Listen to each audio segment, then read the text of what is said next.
Okay, so it's 1:30 on Saturday, the 15th of November. And for those who've been aware and noticing, we claimed today as Joy Baker Day for Home Education Freedom, simply because for Joy Baker, a home educating mother back in the 50s and the 60s, who was battling local authorities for the right to be able to educate her children herself, she won an appeal on that date.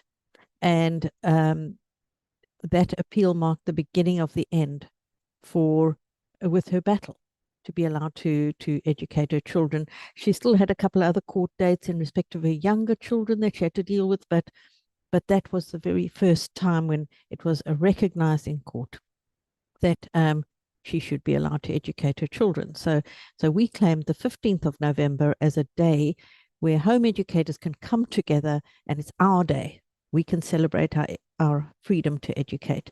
So yeah, I wanted to ask, so today most of our guests that will be joining us are people who are seasoned home educators, people who've seen some of the previous battles for freedom to educate our own children, and have come through it. And so I just thought it was really important to bring back some of those conversations to discuss how did we handle that back in the day. So anyway, I'm going to ask everyone to introduce themselves. So first of all, my name is Juliet English. I home educated for 27 years. We're just coming to the end now. I say coming to the end because I can't let go. And I've absolutely loved home educating. It's meant so much to me, to our family, even in my own personal growth. And so I will continue to defend the rights of parents to educate their children in a way that works best for those children, and that freedom. I have 7 children. I run a couple of other things. I'm with we have a website called streams.education, which is a supportive network. I run a conference for home educators every year in May called the Learn Free Conference. I'm very involved in all sorts of other activities, connecting nationally and internationally with other home educators and other home educating networks to talk about the importance of this freedom to be able to educate your children in a way that works best for you. So, Michelle, would you like to go ahead and introduce yourself? Hi, so I'm Michelle Zaher. I am a current home educator. Been home educating for just over 6 years now. He's now a teenager, so it's getting interesting. I'm also one of the co-owners of Educational Freedom, which is one of the various home education information and support services, amongst a billion other hats. And I think that's enough for now. Oh, really? I want to say Michelle is a phenomenon. She's a force of nature. And she's Okay, doing I'll add a so few more much. bits then. I'll add a She's few doing more bits so in there. much behind the So, scenes to really fight for our freedom to home educate in this country. So so yes, I'm also the lead on the current Stop the Children's Wellbeing and Schools Bill campaign, with many other people helping me in the background. And people may know now that we have a debate for the petition. If you look on the Withdraw the Children's Wellbeing and Schools Bill petition, you will see it's my name on it. I set that one up and we got it over 166,000. We have the debate on the 1st. So we want everyone to fight for their freedoms now, like people have fought for the freedoms before us, which means us getting in touch with our MPs and getting them to turn up and speak for us. And continue the fight so that as we can enjoy home education now because others fought before us, those that come after us can still enjoy home education. yeah, yes, exactly. I'll pass on to Alison now. Yes. Hi, my name's Alison Sauer. I've been involved in home education since 1999. I home educated both of my children, one of them up to A level and the other one up to the start of secondary school, because that's what she chose to do. And I've been involved in the politics of home education right from the get-go, because I came from the politics of maternity services, and it was quite an easy transition, I can tell you, because it's all about parental rights and taking care of the best interest of your children. Empowering of parents. Exactly, Yeah. 100%. I am the chair of the Centre for Personalised Education, where we support alternative education and we support research into alternatives, and we criticise the mainstream. So it's taken a bit of a sleep at the moment since COVID. We all got very, very exhausted during COVID, but we will be back. And I do lots of other things, wear lots of other hats. You'll see me on the lives with Michelle and Juliet. I'm also the secretary of Homeschooling Europe. So Juliet's also in Homeschooling Europe. So we have an overview of how home education looks in the whole of Europe as well. So it's some of the comparisons are quite interesting. So I'm around about in my day-to-day life. I'm actually a SEND specialist, and I deal with EHCPs and supporting families who have children with disabilities, whether they home educate or have their children in school. So I kind of have that angle on me as well, which enables me to have that, to see things through that lens as well. In particular, this massive number of new to home educators. The vast majority of the children have some kind of SEND, whether it's been identified or not, or mental health problems, or both. So it has been quite a rocky road the last 5 years, I would say, Michelle and Juliet, as far as home education is concerned, not least because of all these attacks, but also because of the changing nature of the people who are, through no decision of their own or choice of their own, are actually having to home educate. Yeah, and I think this is where we're finding that it kind of has muddied the waters a little bit in terms of the debate around home education, is because home education is such an interesting phenomenon, and it is an amazing thing when people start home educating by choice, when they make a positive choice for their families.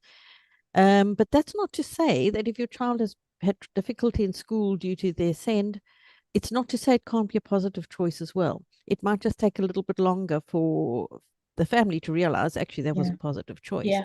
And so I think we all end up in the same place if we are willing to sort of embrace that. But I want to talk just a little bit as an intro about Joy Baker. So Joy Baker, she was raising her children in the 50s. That's a picture over there. And she had 7 children. She just decided she didn't want to send her children to school. She wasn't particularly aware of laws around the matter. She just didn't see the point of school. And unfortunately, the local authority didn't quite agree with her. So they started knocking on the door, and that started off a whole long conversation. Well, not conversation, but a back and forth communication with letters, and then court action. Her children were forcibly removed one night from their home. And she just had to really stand firm and fight. And she had absolutely no community whatsoever, like we do today. We don't, we have all these networks. Joy was not connected in with those networks. She was very much a woman of principle, a very determined woman, who did not see why it was the concern of anyone else how she educated her children.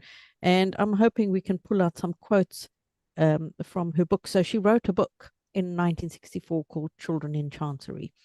And this book, she's incredibly articulate, and she makes her points really, really well. Very eloquent arguments. And so if you could get hold of her book, if you were lucky enough to get hold of it, it was so inspiring to read her arguments and to understand where she was coming from. And she quickly saw right through the whole system. And the point was actually not necessarily that the children received suitable education, but that they were actually just, they wanted them in a building that was called a school, whether it was best for the children or not. And this book went out of print, became incredibly rare and expensive if you could find a copy. But just recently, her book has become available again. It is back in print. You can find it on Amazon. So I just want to encourage you, if you can get hold of it, that's the book. It's quite easy to find on Amazon, and you can have a copy in your hands today to read her story for yourself. So I just want and just to add to that, she won't be blowing her own trumpet, but Juliet wrote the new foreword for the book. So yes, yeah, there is a foreword by me.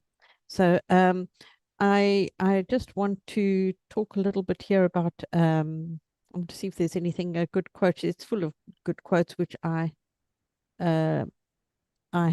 pulled out my one copy, which was fully underlined with all of them, and then I got myself a new copy, so it's not all underlined. So, but yeah, it's just, I think many parents, this message resonates still today. There's nothing changed about the way local authorities are behaving, and Joy's experience with her local authority. So I really would encourage you, if you can get your hands on a copy, go for it, get it, and read it. And I hope it will really just encourage you to understand why it's so important to stand up to the kind of bullying and harassment that people experience from authorities. Yeah, I want to then also just talk a little bit about the history of some of the battles we have had in the UK around home education. And Alison, I mean, you would be aware of most of them. Do you want to give us a bit of a timeline? Okay, so I think the first battle that was won was back in 1985. Now that sounds like an awfully long time ago. So leading up to that point, in the late 70s, early 80s, we had the Harrisons, who were, if you were like, they were like the successors to Joy. They had very dyslexic children who, and Jeff, the husband, he was very dyslexic as well. And they had the same kind of battles Joy had. They were in court, all of those kinds of things. And as a result of their years and years of court battles, we ended up with a definition of what a suitable education was. And that's really quite important, because that means that's the thing that means that we can say our education's fine. It doesn't look like school, but it's still fine because it's suitable. And here's the piece of law that says that. So we'll see. That comes into all the arguments all the time that we have now, and that piece of legislation said, that piece of case law said, that an education is suitable if it enables a child to live in a civilized society.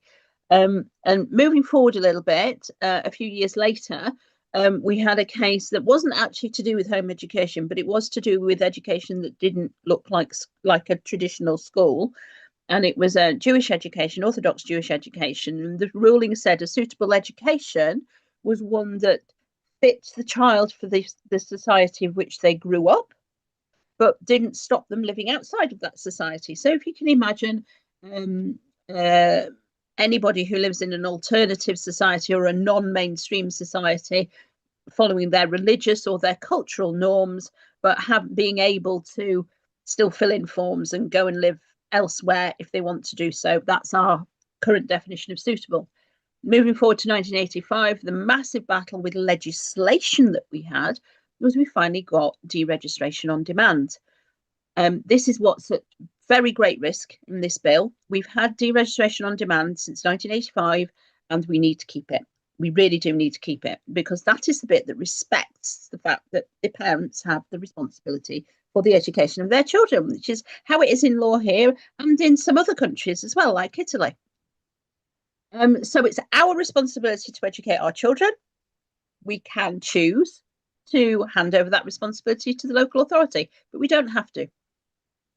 Then moving forward, several, rumblings and things like that. And we come up to 2009.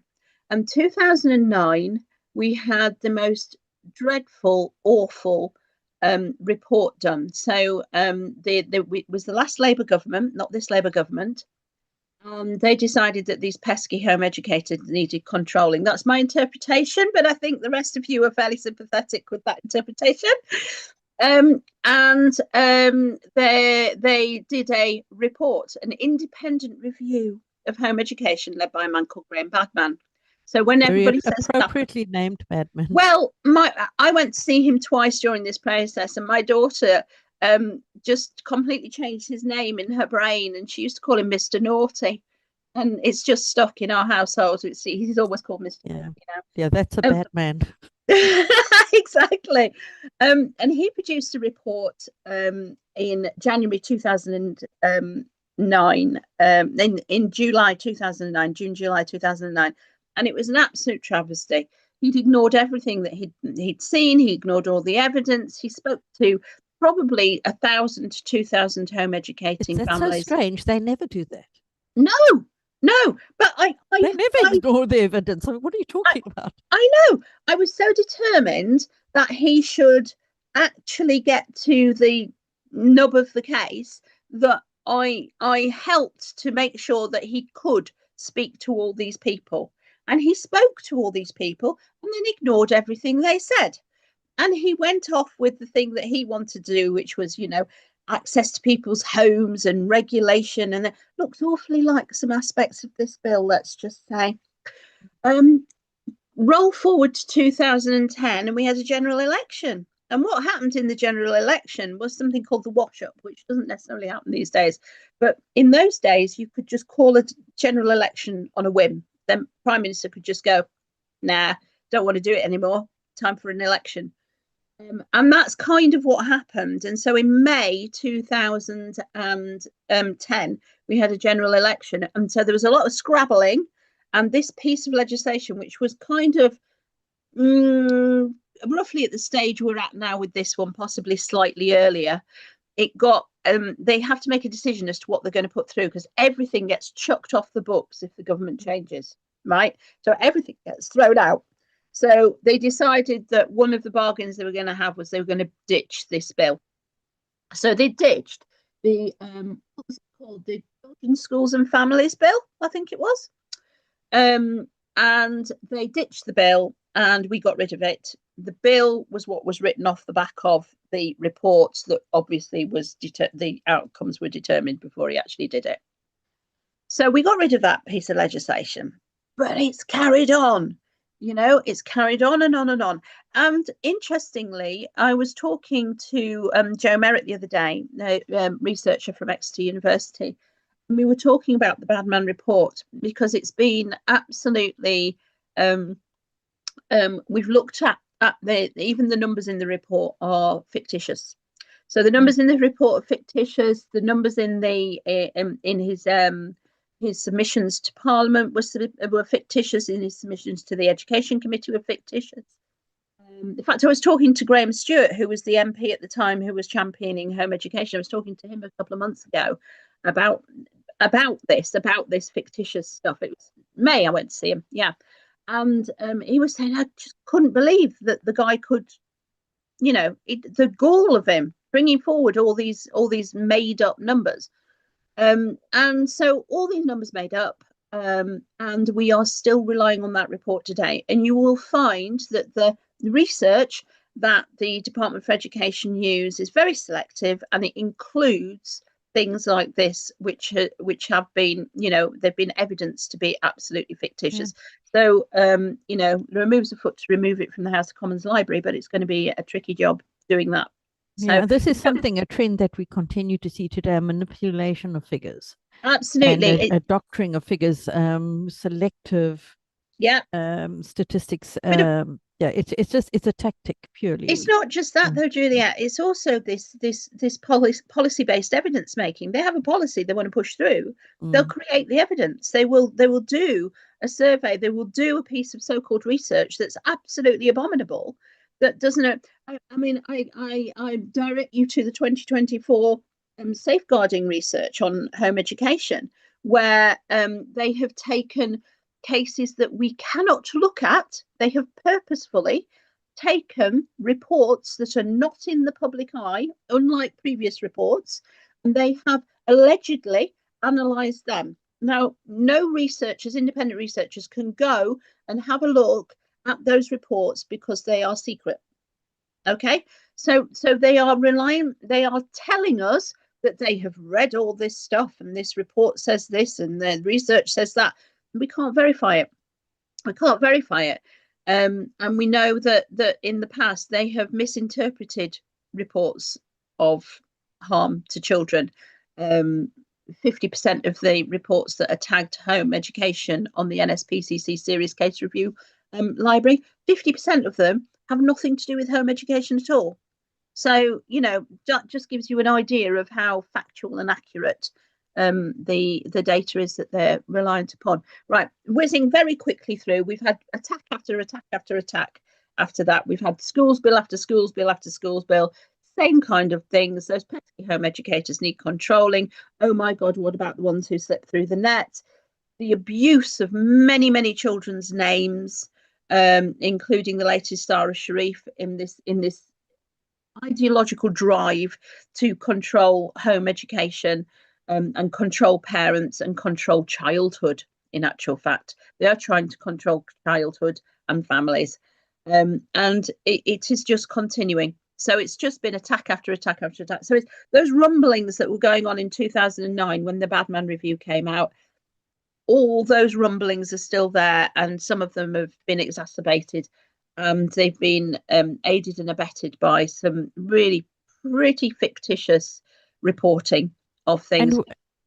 And we know that it's never any single politician behind this. No, it's an ongoing agenda by those who are not elected. Yeah, and we've got a good example. So the journalism has got worse and worse and worse, and we have a good example this morning. We might talk about it later on, if it's relevant. But Simon Squibb did an interview with ITV, and they he said to them, you know, this bill is bringing in a digital ID through a back door for children, and for some reason there's like a voiceover for the bit after that that's come from government rhetoric that basically says, no, the government say that this is not a digital ID. This is merely a unique identifying number for children that is linked to a number of databases. You know, so it still carries on. It's just awful. We can't even get decent reporting. It's dreadful. On that specific reporting as well, in the article, they quote Ed Free. They never contacted Ed Free, and what they've done is the quotes about what we said, they've took some bits out of articles off our website, but then bearing in mind they've gone on the website obviously to take the articles to quote, they've removed a bit in the middle that talks about home education. So they quoted, then inserted homeschooling parents, then re-quoted. And they've also called us a campaign group when they've obviously been on our website, so they understand educational freedom is an information and support service. That's not a campaign group. But if you read it, it looks like they've asked us for comment because of the way they've written it. But they never contacted us in any shape or format. Familiar, and they've even twisted it. And but the splicing, and it was this one today. Michelle, the splicing is very familiar. Didn't we have the BBC doing that to Donald Trump earlier? And that came to light earlier in the week. You know, it's identical, absolutely crappy journalism. But if you think how many people are influenced by those things, there's a real consequence to it. And, you know, there is the saying, the road to hell is paved with good intentions. And sometimes those intentions are not that good anyway. But, you know, these are people that think they're doing good in their own sort of virtue signaling mind. But actually, they haven't gone and done the research. They haven't gone and done the homework. They haven't investigated. They haven't spoken to enough people. And it's cast a stain on all of us. And this is why we have to be more vocal. We have to get out there. We have to be willing to stand our ground on this and not allow people to slur home educators because it's unfair. You know, there was a comment on regarding the Sauer Sharif report, which came out this week. There was a comment about, all home educators should be seen because of this. Now, that is just, that leap is so huge because Sauer Sharif was seen. She was failed by at least 15 times by different local authorities, different services, but she was failed by people who knew about her. Now, Do you think going into people's homes who've got nothing, people who've done nothing wrong, do you think that's going to bring these sorts of cases to light when it's happening under teachers' noses? In many instances, in some cases, they're children who are being abused in schools, being bullied and harassed, being badly treated. And and if a parent did what's happening in some of these schools, that parent would be in trouble. It's so unfair. It's unjust to tar everybody with the same brush. And this is why I get extremely angry, because it's frustrating, because everyone keeps saying, blah, blah, blah. Yes, but if you've got nothing to hide, it's not about that at all. It's not about Even the other side of it, there are finite pots of money. So let's just think about it seriously here. Yes. That child who is at risk, if you only have so much money to do visits, do you want people visiting everyone, and that child who needs daily visits only gets a visit once a month, once every couple of months, and potentially comes to harm, whilst you're spending all this time on people who don't need that? Or let's target and ensure that child is safe and does have eyes on, because we know there's an issue there and they need the support. And if you only have so many staff and so many work, it needs to be on the children who need help, not just for the sake of, well, we might, maybe, because that actually leads to more serious harm, because those children who need the help won't get the help, because they just won't get seen, and they won't get the support services going in. And so people it actually think does more harm. Well, people think new laws will fix this problem, but actually the problem is that those who have powers to act are not using those powers.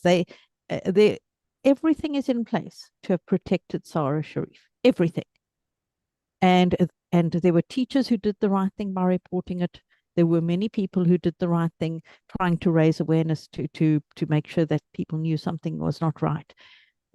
But it wasn't acted on. And we've seen this pattern in many cases. This is not the only case. So, it's that's why I feel it's just really unfair. And, that poor child, there were so many people that could have protected her. There were so many people that were aware. And,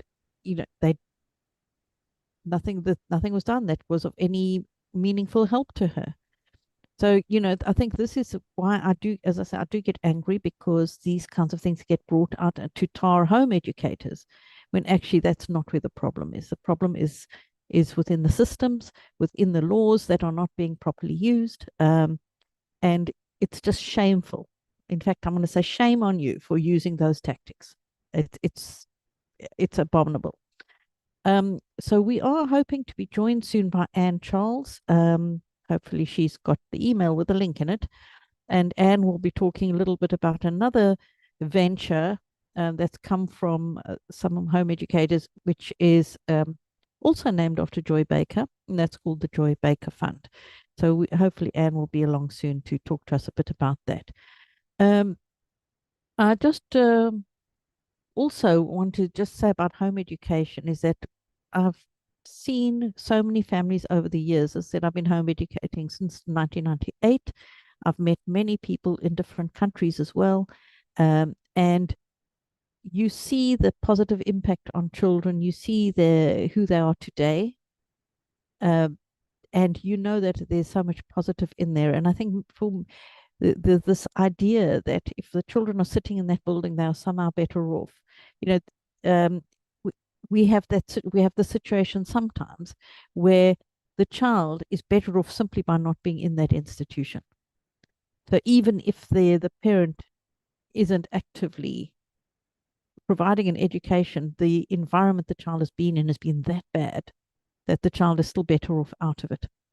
Anyway, I want to just welcome Anne. She's just joined us. So good afternoon, Anne. Nice to see you. Hiya.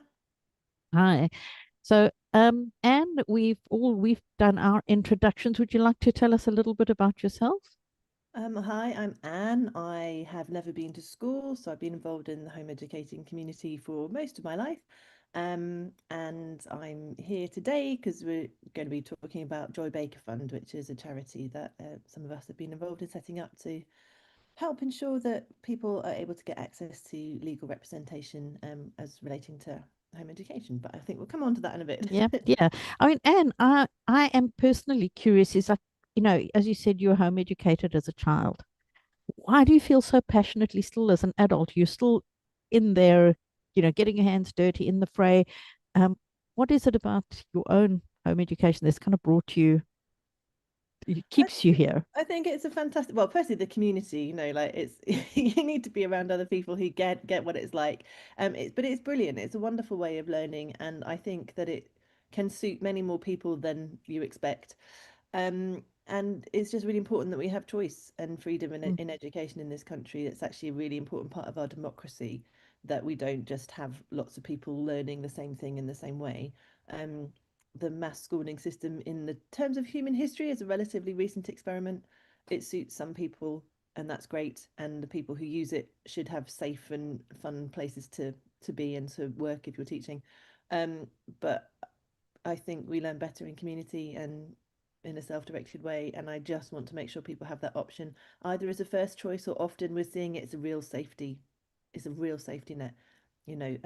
Having this option available save lives in some cases. So absolutely. It's not just about personal choice, it's also about a wider responsibility to our country and society at large. Yeah.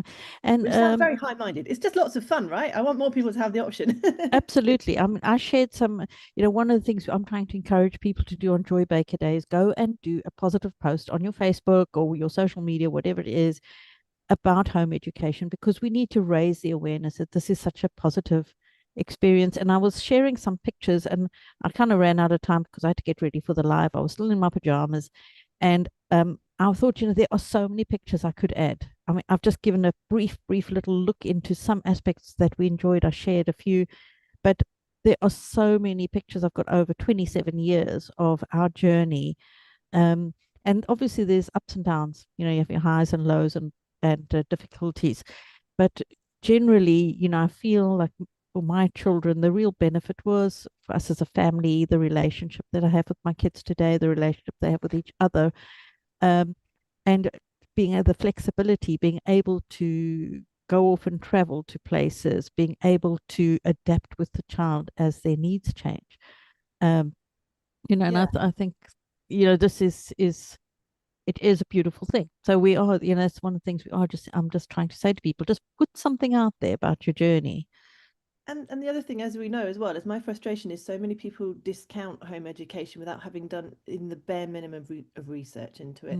And we, they say, oh, it couldn't work for me. And it's because they're still thinking that home education and doing school at home is an interchangeable term. And for those of us who are experienced and been around a lot, the idea of doing school at home doesn't make, for some families that really works, but that is absolutely not what we're doing. Yeah. And so it's to borrow words from my friend and colleague, Dr. Harriet Patterson, it's a different pedagogy. So, so yeah, it's. I think there's a lot of cross-purposes conversation happening because people conflate. They think that education and schooling are interchangeable terms, and they're not. Schooling is a subset. And if you're coming at this conversation thinking that school and education are the same thing, then you're really missing out on so many other ways of being. And also you're probably denying your own experience, because I can guarantee that no matter how old you are in your life, you will have learned things in ways other than a formal schooling method. Yeah. I think a bat in your house, no, Juliet. what it is the green screen. The green screen is kind of picking up the shadows or something. It's messing with my own eyes. I'm so sorry. A Dark Lord Batman. I know. Maybe I should just take the dark jumper off, might help. Great. But just to also to say is that school is designed the way it is for a specific reason, and that's because they're dealing with large groups of children. So it's essentially like crowd control. Yeah, and also crowd control with things thrown in. And I mean, obviously there's some fun aspects. I enjoyed school personally. I had a good experience, but for many children it's awful. It's very personal where you're spending all your time in a day. And if you think in the adult world, some people really thrive on going to the same office or to the same place of work every day and being an employee and going, I'm going to go and I'm going to do this at this time and that at that time and then go home. And other people need to run their own business or be self-employed, and other people throughout their life have a mixture of that in their working life because it's what suits them, you know, being freelance sometimes and then having a job, or some people have a job part-time, and you know, and so the idea that this needs to be massively different in childhood is a bit strange. You know, some people are self-employed, home educated that their whole childhood, some people are employed, go to school their whole childhood, and some people have a mixture, and we have these options, and Well, they're yeah. choices that can work for any family. How nice would it be if we were in a society where you could dip in and out, you know, of the things that, you know, so if you wanted to attend this class in school, but you didn't want to be there for everything else, or if you wanted to join the sports activities in school, and, you know, I've that long everyone said they could should be, benefit. yeah, community learning hubs. So I always thought there should be a community learning hub where you could go at any age. And, you know, you might say, well, I've got to commit, you know, if I'm signing up for science class 1 that happens every Tuesday for the next 10 weeks, then I've got to commit to that. But you should be able to, it should be a community learning resource. And I think Roland Mayen took that idea further, and he said that the school system should be handed over to the library service. Because I the mean, library service knows how to provide resources and to signpost you to things you might be interested in. But when you go into the library, they're not locking the doors and saying you have to sit in the corner and read this book in this order or you can't leave. They're kind of going, oh, you're interested in archaeology, our books are over here. Or have you thought about looking at this? Or by the way, we have this interesting workshop. And if you want to go in and leave again, that's fine too. So I think that the best sort of model, I really liked his kind of perception of the best. We already have this example of a great model of community-based learning that's not coercive. Yeah. In our public. If only our politicians were a little bit more, you know, open-minded, out of the box thinking, that would be amazing. Because I think there is a better way to do things, isn't there? It's the more, yeah, it's the more normal way. Yeah. School is an odd thing in some ways. That It you is, I you think. don't spend time with your own children for the most of the day, and obviously capitalism comes into that and all those other things, and it's complicated how our modern society has evolved. But it's learning from the world around you rather than learning about the world around you, I think is just easier and more fun. But obviously I like learning within the world around me, you know. So actually, you know, so I want to talk a little bit about the Joy Baker Fund. So what was it that gave birth to this idea? So it was a long time ago. It was actually before the pandemic. It's been in the old days. It's been a long time coming. Oh no, so much has happened since then. So there were lots of people on this call, other people as well, who were involved in home education support in various different ways at local and national level, and we realised that there was a bit of a gap in the market. Well, in market sounds wrong, but the existing charities and not-for-profits that existed, that two things were happening. Firstly, we were spending a lot of time dealing with local authorities who don't know the law. And secondly, that because there's not really much recourse under law for taking a local authority, holding them accountable, or for people who were needing legal help, the only ways you can kind of push back, either you're being prosecuted and things are going up to a really high level and you need a barrister, like if things are going up to, hopefully it doesn't get as far as the High Court, but you're going to need some professional help if you're ending up in a higher level court, or your local authority has got an unlawful policy, and the eventual way that you have to challenge that is by a thing called judicial review, and that sort of starts at about £30,000. Now, I don't know many home educators who've got access to that kind of money. Oh, just in my back pocket. Yeah, just as you mentioned. fine. Yeah, because as we all know, you have to be rich to home educate, right? Not. So, as my mum used to say, we're rich in other ways. So we realised that that this sort of need to really stop problems happening by training local authorities in what the law actually is, because most local authority officials have had no training in the law at all, even though they're paid to administer it, which is terrifying. So there was a gap there, and then also there was a need for having a grant body to help with funds for people who were needing this high level of legal representation. Obviously, we don't want people to end up in court. We're not advocating for that.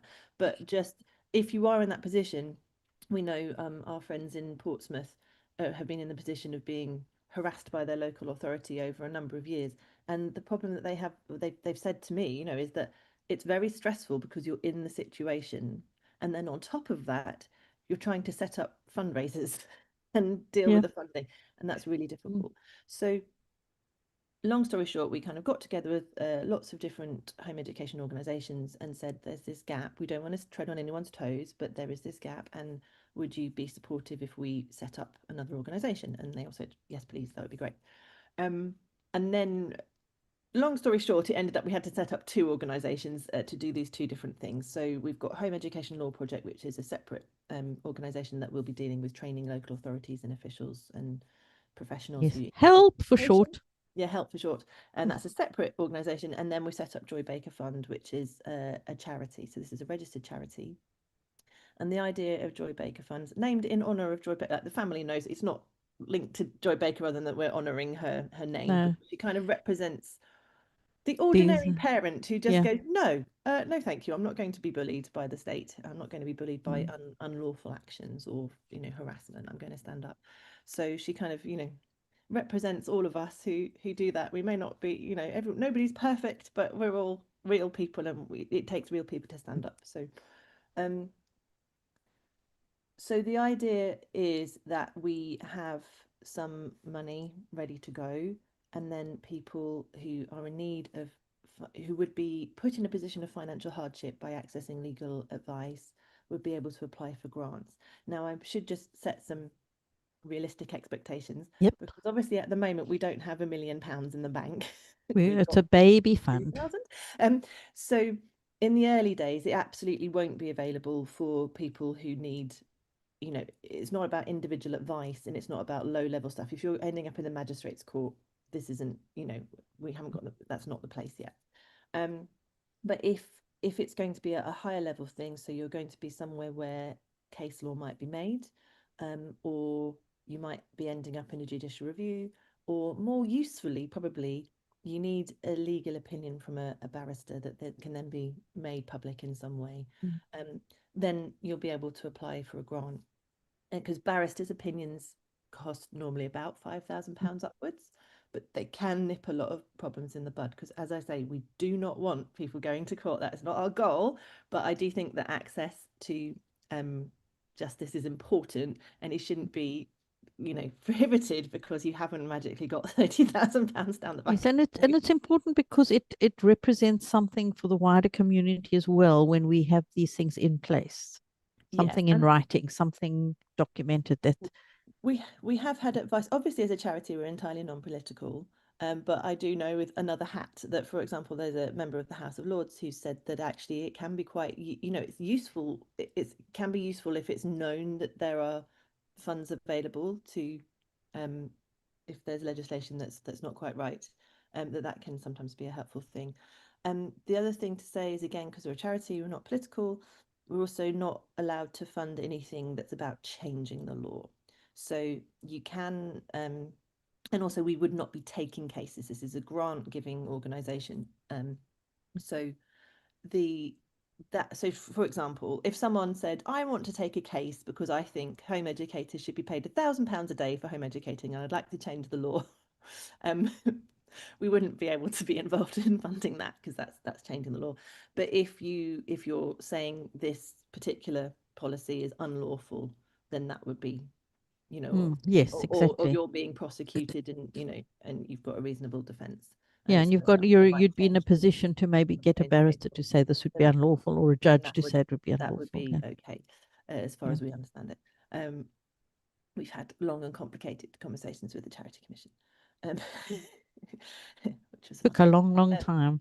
The other thing as well is it's not an insurance scheme, so we absolutely want your donations. We would absolutely love people. We already have one marvelous monthly donator, which that's not a word. Donor. That's the word I want. But yeah, we don't have enough money yet to be in a position to give out any grants at all. So just sort of set that expectation. But if you have donated, it doesn't in any way affect your application at a future date should you need one. So it's not an insurance scheme. Just to be there's no any donations are with no strings attached. But yes, so the idea is that we we build up our pot. Yes. It's taken, we've had a startup grant from another organisation, which has been amazing because that's enabled us to. Are we talking about the website, Juliet? We can talk about the website, and website actually is really Amy's there. already shared it in the chat, Oh, has she? in the Okay, comments. perfect. There's And a I few think little bits we're yes. wiggling around on, but we finally have. So you'll see, if you go and have Yeah. a look, you'll see that there's some pages that are, missing or Most say of it something works. here. Most of it Most of works. it's there, and it's so exciting because just having that central hub where we can actually start explaining what we're doing and putting the updates, and crucially having the link to the donations portal. Yes, I was going to say, most importantly, and the thing. And if you're eligible for gift aid, you can like tick the box, and it all goes through, and then all the paperwork's done like in the right Amy way. says on the it's back end. beautiful. It's so good. So yeah, so having that's amazing. So that's been like a big focus, has been setting up, which has been extraordinarily much more complicated than we ever thought, because the Charity Commission was like, what are you doing? And we had to spend ages doing that. And then like getting the website together. And now we're just building these it's like the roots have taken a long time, but we want those really strong foundations. So kind of getting all the financial systems in place, like all the policies and things that you have to have, so that at the moment we've got relatively, like, we're very grateful for the donations we've had, but relatively small amount of money. But that means that we've got a really solid foundation, so that when we're having lots of money coming in, because really we probably need to be turning over 1,000K a year. Right? But if every home educator in the country donated £1 a month, we'd be well away very quickly. And I think so. I want to just stay on that point for a minute, because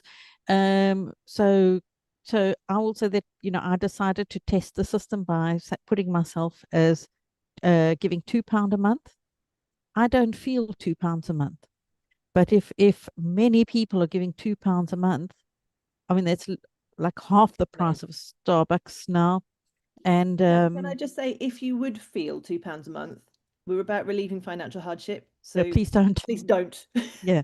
Don't put yourself into poverty so that we can really but if you are in the position that lots of us are, where like £2 here and there is okay, then that would be it can be £1, it's fine, but that's still and again that collective energy of all of us. And it's for the community, it's for the wider community, it's in the interest of all of us, because look, we don't know what's coming in the future. We don't know what cases we'll be hit with and that kind of thing. So we're trying to future proof a little bit. Save the scramble and the panic. And Anne has put a huge amount of work into this, into the getting the charity set up and everything. You've been the driving force behind it. Take a bit of credit there. Why it's taken so long? Because Juliet and Bev, everyone else has been involved. Yes. So it's a trustee. The fund has trustees as well. Let's talk a little bit about that. And how we're going to work with the grants thing as well, because so obviously we're all kind of multiple hats and quite busy, and so it's a slow and steady thing. So the first thing has been setting up the organisation and setting up all the financial controls, and then getting the website up, and then we obviously need to have some fundraising so that we are in a position to give out some grants. But the next thing we want to do is set up or start recruiting. It won't be like this month, but we start recruiting for a grants subcommittee, because we want the grants subcommittee to be really quite large and really diverse, and we want a whole range of different viewpoints and opinions and experience in home education. We probably need a couple of people who are slightly external as well, just because obviously the community is going to be trusting us with this money, and we want to make sure that when an application comes in, because I can envisage we're going to get, like, applications aren't open at the moment because we just don't have enough money to give, but it's likely that we're going to end up with lots of applications at the same time. And so we want to have a really broad range of experience and opinions looking at those grants. Obviously, a robust process, trustworthy, and keep confidentiality, and also people who support the idea of autonomous and self-directed education. Even if that's not the style you practice with your family, that's fine, but you must support that ideal, because if we protect that form of home education, every other style is automatically protected. And we won't end up in a situation where everyone in the country has to follow the national curriculum or something. But yeah, it's about that, making sure that people, the vast majority of home educators would qualify for being in financial hardship by our metrics. Yes, certainly with what they charge. Yes. Yeah. And again, we're going to learn as we go. We've got some good systems in place already, but obviously things will evolve over time. if people have got questions, then just ask us and we'll answer. Yes. Like, And I think the thing is we it's don't want like, where, lots of rumor spreading or anything like that. If you're not sure what we're doing, just come and ask us. yes, And we will everyone try our behind the Joy Baker Fund is a volunteer. There's nobody being paid. exactly. Certainly not at the moment. I mean, maybe if it grows big enough that we'd need an administrator, then maybe, but that's a very, very We're far way way off off. that, yeah. Very far way off. And you know, it's all the money is going towards keeping this fund going, running it, and making sure that it's accessible. And just So to sort of reassure people as well, like Juliet can testify, I am boringly annoying on making sure that all of the financial controls are correct. We had our first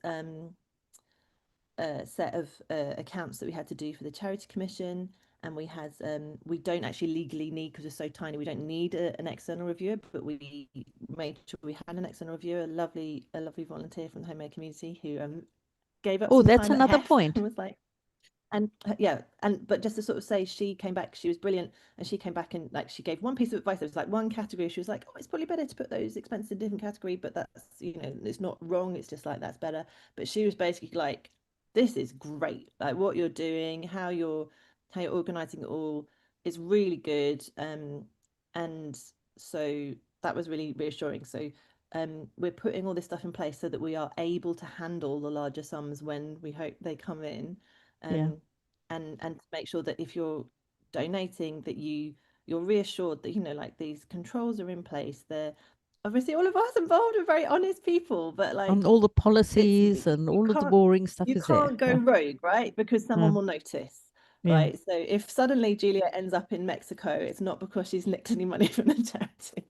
Okay, or anyone like, I'm teasing Juliet, you know what I mean? But like, that's so important that you we know have what I'm that stuff like. in place so that yeah, can you imagine? I can't.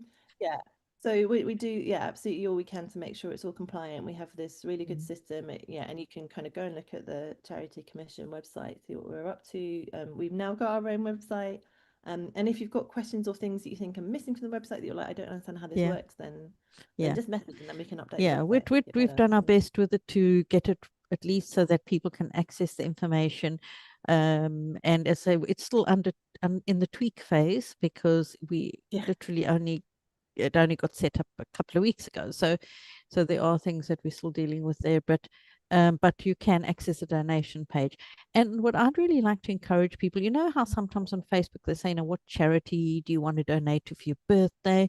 Think about naming Joy Baker Fund as your charity if you believe home education freedom is important. And as I said, think of setting up a small monthly amount that would be really, really so helpful, because we could do with it's taken so long to set it up. We are ready. Everything is ready. Everything is in place for us to get started, but we can't without the funds. We can't give out grants of that money. Yeah, we can't. So so we've got some comments. Kyle has said, thank you for everything you all do to support home education. And Cathy, who will be with us later, has said, this is marvelous and well done indeed. So that's really positive. And as I said, please just, there's just that little thing you can do that will, if lots of us do it, it doesn't need to cost us a lot. So please go. And also then we are ready. And also, like, in future, if again, the other thing is that if people are then like, we'd have to go through a process of formally approving it and people applying. But I think there have been cases in the past where people have needed to raise money very quickly, and again, there's now a vehicle where potentially you could do that, because you could come and talk to us about, hey, I need to fundraise for this particular thing, and we could almost like put it through the grants process and say, well, we don't have the money, but if we did, we would, and then set up a separate kind of pot for that particular thing. So we need to work out those details, but again, it just might be helpful for the community as a whole, because as you know, setting up the organizations and the bank accounts and all of that stuff takes ages nowadays because of the financial rules and regulations. So and we're really thankful give us the money for all first, that work. please. Yes. And I said, please share this. Please share it everywhere you can, because that's why we needed to set up a website so that you can share it and all the information is there. So you can now do that. .org.uk, and Amy has put the link in the comments on the Facebook group. I would have to add them later on the YouTube as well, but because we're on live on both. So I well, will all add that later. platforms. But thank you so much for Well, thank everything you. you've done, Anne. Well, thank you for all of your help. And Yeah. for, yeah, if anyone's got any questions, then Yeah, and if anyone, in terms of, I know we did speak a little bit about trustees. Do you want people to get in touch if they'd be interested, or what would your process be for so building up yeah, the so we will trustees? be, again, we've just been so focused on like getting the website sorted. We will be needing to have some more trustees. So there's general volunteers. So like if you've got skills in fundraising or you want to do a fundraise or something, like you can be a volunteer. But trustees, if you're interested, you know, if you've got background in governance, fundraising, charity law, stuff like that, the more kind of governance role. Yeah. So again, probably in the new year we'll start kind of going, we need to recruit a few more trustees. Yeah. But if in the meantime that's your background, but just sort of, obviously you don't have to be a trustee in order to volunteer, like, because a trustee is an extra level of responsibility and oversight. So Yeah. yeah. We do have a YouTube comment from Karen van Oostrom, who I know personally because she's from the Pestalozzi Trust in South Africa, Oh, which cool. is a legal defense fund in South Africa. And she said, congratulations with this wonderful project. Blessings on your work. Oh, thank you. How exciting to have some And international Cathy support. is your latest proud supporter. Oh, good. Oh, Thank you, Cathy. I thank hope you. that meant that the donation's been made. We'll have to get together and share some good ideas and experience as well at some point, because Yeah. Yeah. So different really, countries do it really in different good. ways, but at least we have something, you know.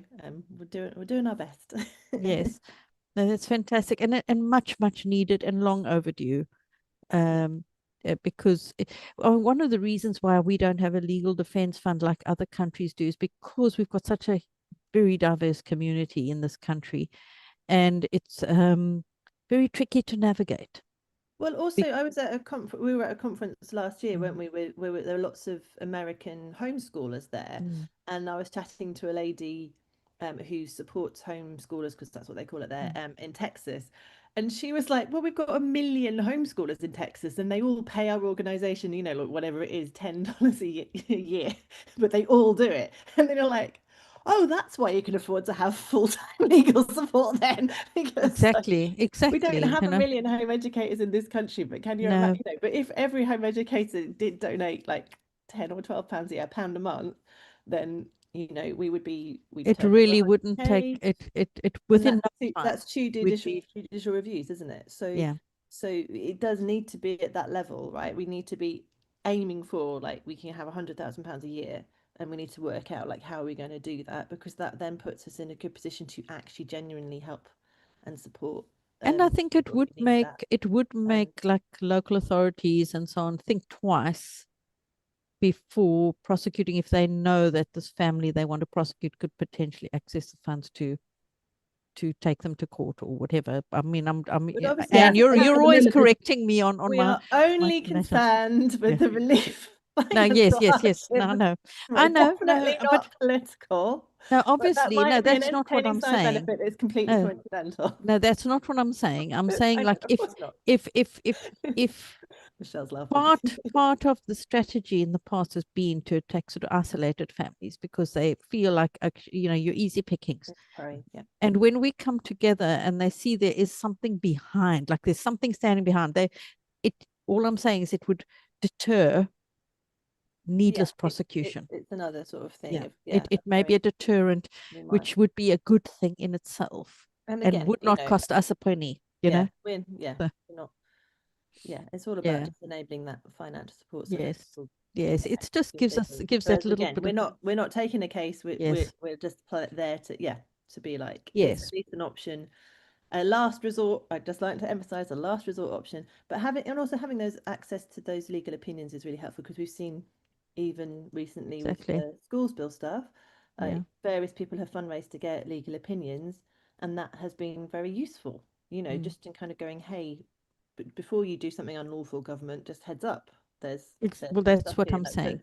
And so you know, that can be really helpful too, because it just makes it quicker. If there's already money ready to go and someone applies and has a reasonable thing, and our grant subcommittee says, yeah, that makes sense, they don't have to then go to the extra effort of fundraising, because it doesn't stop anyone for doing their own fundraising, I'd just like to point out, but that that just saves a lot of stress and time, doesn't it, if we've already got some money ready to go. But we just need your help. Yeah. Yeah. And I think that this is it's more than knowing it's there, that if as a family you're in a very difficult situation and you feel persecuted, you've got something being, sorry, I'm so trying to be careful with my words because Anne always holds me on my words. No. But so if you were a family and the local authority are gunning for you and it's gone further, and you're going to be in debt because you're selling your car, you're selling your house because you can't defend yourself, that you would be able to apply for a grant. That's exactly so these are the kinds of things we are we have to think this way now, unfortunately. So we've got more comments as well. Somebody else from South Africa sending hugs. So those South African home educators, they're jolly good people. So we are. Yes, we are.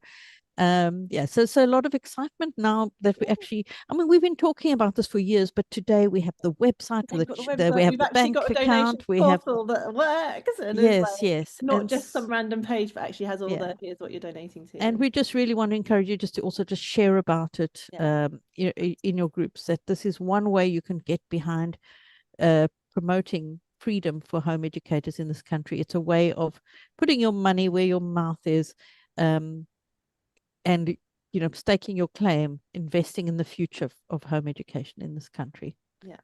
So thank you so much, Anne, for that. And you're welcome to linger if you want, but I know you're a very busy lady, so feel free to dash if you have to. I'm so sorry. I'd love to hang out. Thank you for joining us. Thank you. Appreciate that. Have a lovely day, and thank you for continuing to celebrate, Joy Baker Day. Actually, I must just show you we have been given an amazing donation that's not money. Oh yes. Let's find it. So this belongs to the charity now. Yes, and it's a first edition of Children in Chancery. Yes, and here I'm showing you the I marked a place name. That's the new version, which you can get in paperback or digital format or hardcover. So when you buy it, you get the digital format automatically. By the way, if you buy it from the publisher, if you buy it from Living Book Press, so Living Book Press, they bring back books that are out of print. And if you buy from them directly from the website, and hopefully Amy will share that, you get the digital copy as well. The one that's not been published before, so that's coming. But I'm already reading it on my Kindle. Yes, and this is just a really inspiring story. Every home educating family in the UK should read this. And it's depressingly familiar as well, because the worst thing about Children in Chancery is the first time you read it, every time she's talking about how her children are, learning, you're like, oh, that's really familiar. And then you sort of see how she's being harassed. And, 10 or 15 or 20 years ago, you'd have thought, oh, that was dreadful. And I'm so grateful to the people who went before me that they went through this so that we could have this freedom today. And now you read it and you're like, this is happening again. Like, this is really very, very, very familiar. Unfortunately, with 2025. So that was donated to the charity. I cannot name the donor, just okay. Well, thank you to whoever they are.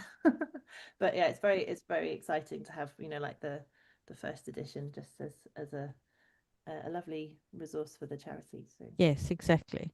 And I just want to mention that these were previously rare as hen's teeth to get hold of. And Juliet has done so much work to advocate for these being republished. Like, she has been talking about how brilliant these books are over the last few years, highlighting them, and then people have been dashing off and trying to find old copies online. And it's the more recent, so exciting that they're exactly, the latest one I saw on Amazon was over £100 of the first edition. So go out, get your copies now, and have them on your shelves while you can. It's not expensive. It is not an expensive book to buy. No. I think it's about 12 quid, something like that. It's not expensive. I think it's 11 on Amazon. And if you want, buy an extra copy and send it to your MP, or send even it, better, or your send local to your authority. LA officer, And send it to your local boss and say, Say, would you like a ideas? history is repeating itself. Point out, Essential research, this is what essential. we don't want you to do. This isn't a manual for what you should do, LA. So Yeah. It's essential research for anyone in that role. So, essential reading. Anyway, well done. And thank you so much, Anne, for joining us. And this is all so positive. And I mean, it's great to have a Joy Baker Day where we're talking about so many positive things that are happening. And the significant thing, actually, that for me I found quite funny is we've got Joy Baker Day in November. The book came out in November. And the website became live in November, the Joy Baker Fund website. So it's a bumper month for home educators. Make the most of it and get that information out there. Share about the book, share about the fund. Yeah. Thanks so much, Anne. Thank you. Have a lovely afternoon. Yes, you too. Take care. Bye. So I pulled up one of my favorite quotes in the book, which I think is really a good one. She says here, it simply did not occur to me that the education and upbringing of my children, provided they did not run wild, were not illiterate, and conducted themselves as civilized members of society, could be anything to do with anyone but myself, still less that it could concern some department of the state. And actually, that's where the balance should be, is that providing that the children are not illiterate and not running around wild and behaving in a negative way in society, it's should not really be the business of the state. So yeah, that is one of my favorite ones. So the Joy Baker Fund, that's been very exciting and much needed. And I wanted to also just ask, what are some of your positives about home education in your own personal lives? Let's have a little chat about something that you think was hugely positive for you. For me, it's the relationship with my son, because when I see some of his friends' families where they're the same age, because he's a teenager, there just seems to be a different closeness. And he just sort of still will confide in me about everything, and it's not seen as odd. And he will be very open and discuss stuff with me in a way that I observe his friends who are in school don't seem to have that same relationship. But some of that is literally because I'll be there alongside him. So we're learning together on things, and going on the journey as a family. And I think that's the beautiful side of it, in that it's a journey for the whole family, and you learn together, and it keeps you really, really close as well. Yes, very, very true. I think home education is all about family. You can't, one goes along with the other. Certainly, I found my children, the older ones, being able to be so involved in the little ones' lives when they took their first steps and said their first words, being there for those moments. In some cases, almost helping raise them. That was very positive and part of the education too. And I actually feel like home education kind of destroys what they would call the generation gap. So that whole relationship of mistrust that, it's them and us. I don't find that much really with my children. I mean, you've got to kind of, I've had the battle of trying to not be like too familiar where they're too cheeky or disrespectful, but also, sort of that, understanding and respecting one another. But, the thing is that they do come and tell me things. Probably not everything, but that's also normal. But you're far more in tune with where they are at emotionally and socially and all of these things. I think part of that as well, though, is that you can, to use an American phrase, you can turn on a dime with the education. So if something's not working, you can change it like that. Nothing. We don't have a national curriculum to follow. We don't have exams at the end of the year. We just have the best interests of our child and getting them ready and fit for society and living as adults in society. And you don't need anyone's permission to change things. Exactly. You shouldn't need it. Yeah. Exactly. And some of this is what's going to be destroyed by the bill. Yes. So, you know. Exactly. Yes. Yes. As, Sam has said, she's down to her last one, who's now 13. She's grateful for all the time she got to spend with her children, and all the time her children got to spend together, and they got to spend a lot of time playing. I've asked in the comments for people to share their positives. So we're going to share some of those stories. So, like, another thing for me was my children had the gift of time. So those things that they were truly interested in, they were free to pursue for as long or as deep as they needed, without having to be like, oh, bell's rung, got to go off to the next thing. I don't know if do you feel the same about that, Alison? Yeah, definitely. I mean, that's one of the beauties of home education is you can start a project and just carry on and carry on and carry on. You know, there's no time limit in days or whatever. I mean, how many times do you hear about even primary school kids, they start doing something at school and they bring it home half finished, and then it just ends up on the kitchen table for a couple of months, half finished, and then it gets put in the bin. That's partly because they weren't interested in it in the first place. Well, there is that too. But you know, our children can indulge in their passions. They can use their passions. Actually, that's a really interesting point. So I was watching Simon Squibb's interview this morning with ITV, and one of the things he said was that his son is really into sword play at the moment, and he started to list all the things that they've started to learn with the 8-year-old. I think he's 8-year-old, through sword play. And it's everything from metallurgy to history to physical exercise to different methods of martial arts to, you know, I mean, you can take that special interest or that little twinkle of whatever it is, and you can use it. And it's especially effective if you let it develop organically. I do find if you try and push it and go, how can we make maths out of this? Way to kill it. Horrible wrong. Yeah, exactly. But if you know, I mean, they've naturally slid into all these things about looking at the science of sword making and things like that. So I'll have to put them in touch with some sword makers. I do actually know some sword makers, so of course. There we go. Yeah, I have one of my daughters she started running at the age of 15 or 16.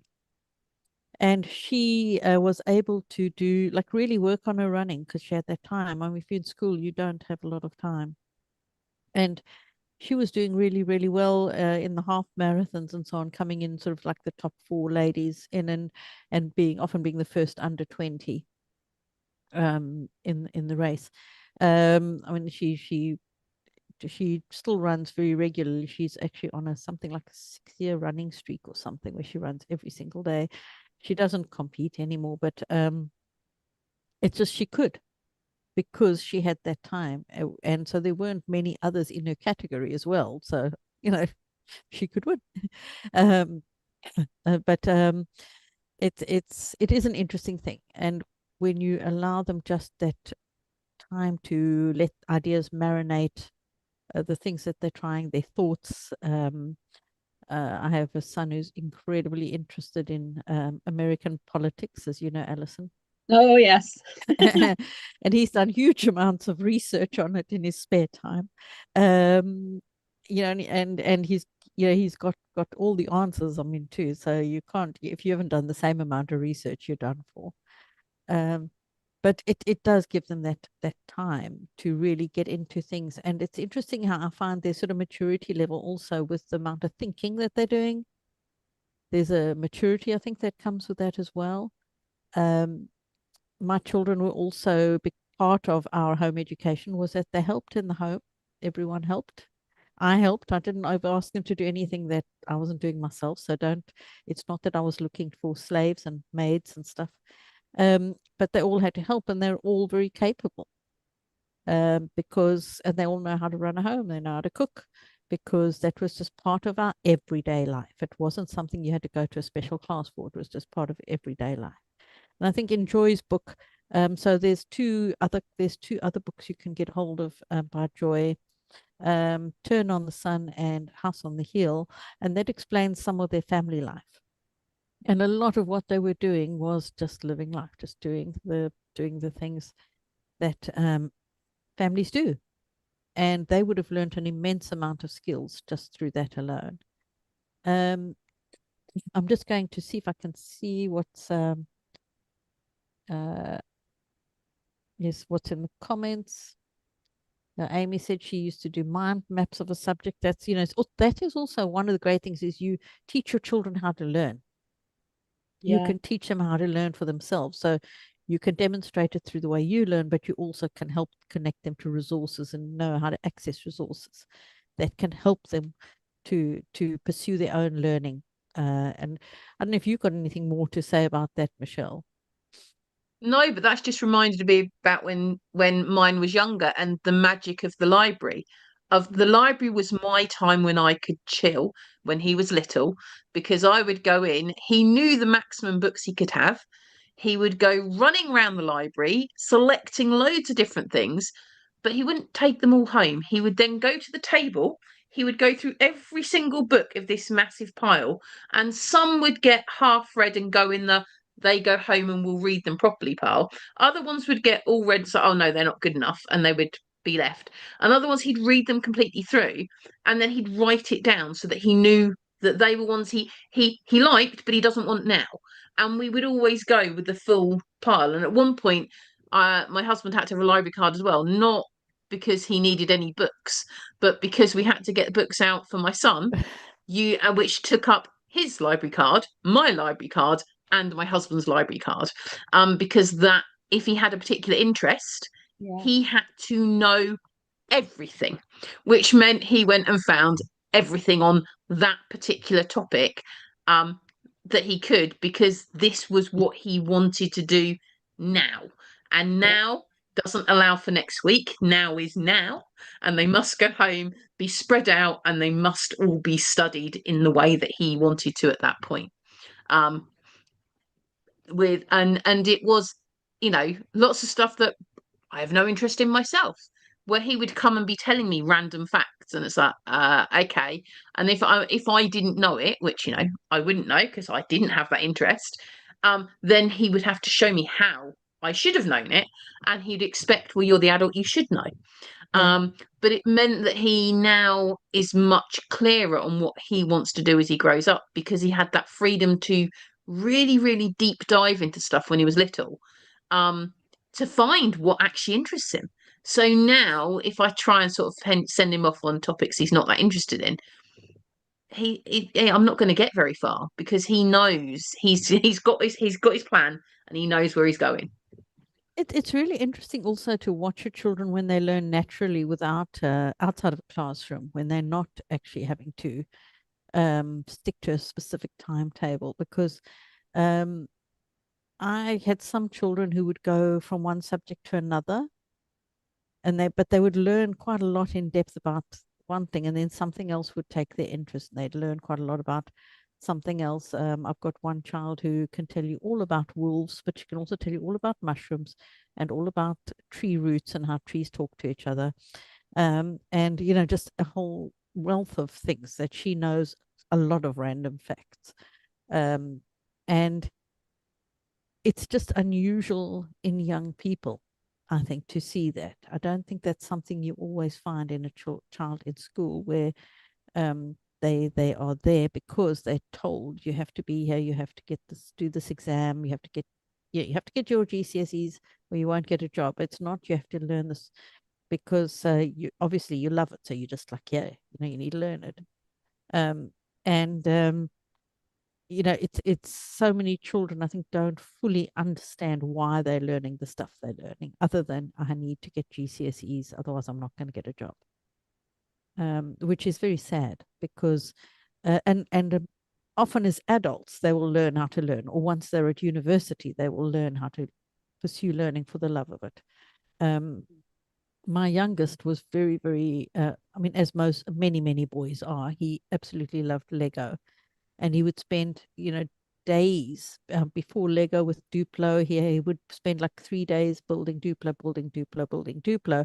But what he would have learned from day 1 to day 3, the amount of learning that would have taken place in understanding the structure and the strength and what works, what doesn't work, and the critical thinking, that would have all been building in his mind. Now, that's not something you can write about or measure.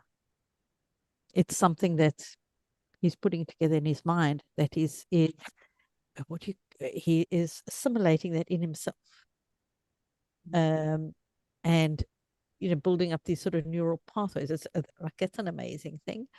And then he moved on to Lego, and he would take Lego sets, but he would redesign. So whatever spacecraft was currently doing the thing, or the rover, you had like the rover, Mars rover, he would kind of replicate that with Lego and design spacecraft. And interestingly, he did his A levels from home, and he is now studying engineering at university, and would like to go into aerospace engineering. And so you see this connection between the play and what we're doing naturally, what we're drawn towards naturally, and how it can actually eventually lead to a career path. They're not disconnected. And often what children are playing at, and you're allowing them as playing it naturally, that can develop into something that they choose to work in, which I think is amazing. I think Peter Gray did some studies with unschoolers where he kind of shows those connections as well. And Peter Gray is a great person to listen to and so on, because he talks about play, the importance of play. And he's got quite a few videos out and that kind of thing. So he's worth going and having a look for. I mean, we can talk a little bit about play and the importance of children having freedom to play, because one of my biggest bugbears at the moment in the curriculum and so on is, we need play-based learning. Play-based learning. Play-based learning is not play. Just want to say, yes, it can be fun and all of that, but it's adult-led play. It's not the same as allowing a child that free time to just play and explore in their minds and so on. We know, don't we, that if children are left to play, if they're allowed to play, I mean, there's a reason why a lot of continental Europe don't start school till they're 6 or 7 years old, because there's a lot of brain development goes on before then, and you stunt that really good brain development by forcing them to do things rather than allowing them to play and develop and discover and learn for themselves. So all that play-based stuff, we know adults who were home educated, who were allowed to play for the vast majority of their childhood, don't we? And who are now extremely successful adults. Now, I just want to put a little bit of a rider on the word success. Success doesn't mean that you earn a lot of money. Success, I mean, it can be, but not necessarily. Success doesn't mean that you drive a fast car or you've got 2 degrees from university or whatever. Success is you being a functioning, content adult who is able to make decisions for themselves and live independently and not be reliant on state funding, etc., unless necessary, obviously, disablement and things notwithstanding. But it is about you being content. It is about you not having mental health problems. It is about you being able to work and enjoy and all of those things. Success is a happy, thriving adult, basically. Yes, so it is. And I just want to read Anna's comment from the Facebook chat, where she said her children have been able to follow their own interests and talents throughout. They are both incredibly independent now. My eldest got into college 2 years early without the GCSE requirements because he impressed them so much with his maturity and portfolio in his chosen subject. I'm so grateful that we have the freedom to home educate in the way we wish to in the UK. It has been such a blessing for our family. We've also been able to travel more than we would have done if we'd been restricted by school terms. Travel is always an incredible education. We are so lucky in our area to have access to some incredible homemade groups. So my friends have formed many wonderful friendships with other homemade children. I just want to mention, I know Anna personally. She was in my homemade group when it was still running, and she does an awesome job with her kids, and they are amazing. So well done, Anna. Cathy's spoken about free unstructured child directed play is the work of childhood, and Cathy will be joining us later today. And we have been joined right now by Fiona Nicholson. So thank you, Fiona, for joining us. And Fiona is also a seasoned veteran of home education and the battles that have gone alongside that over the years, which we're wanting to talk about quite a bit today. Is like what have we seen happening in the UK over the past couple of decades? What can we learn from that? So, Fiona, would you like to just introduce yourself, please? Hi, does this work? Can you hear me and see me? We can hear you. You're good. Wow. Already that surprises me. Okay, so I got involved with home education politics 20 years ago, when my son was probably 11 or 12. I honestly don't, and I only have the one child, so I don't know how anybody with more than one child or with small children manages to do all the campaigning, and activism that people manage. So props to people who do that. Anyway, so I waited till he was 10 or 11, and I got involved first of all at a local level in Sheffield, where I live, where I just made myself known to the local authority, and I became an educational otherwise local contact. And I would say it's been more or less relentless. Sounds a bit sort of overstated, but it has actually. But you're not wrong. You're not wrong. It's never gone away. We've always been sort of waiting for the other shoe to drop. And by the time I became involved, as I say, like 2004, 2005, I was talking to people who'd already been looking at the politics of home education and, trying to preserve freedoms for at least like the past 10, 15 years before that. So it's been going on for a good long while that local government and national government have been saying there are far too many of the wrong sort of home educators. It used to be good. It used to be good. There was some golden age in the past where just a few of the right sort of people did it. But now it's all gone to pot, and it emphasis really on the few. Yes, and it really has to be stopped. And so we had home education guidelines in 2006, 2007, also around about that time, children missing education. So as soon as the guidelines came in early 2007, there was the idea that it's not going to stop there, because there's this other thing creeping up, which is children missing education, and the idea that bizarrely local authorities are going to have to try and find every single child who isn't in school and work out where they are and what they might be doing. So we had these guidelines, which were okay in 2007, but there was all this other stuff kind of brewing.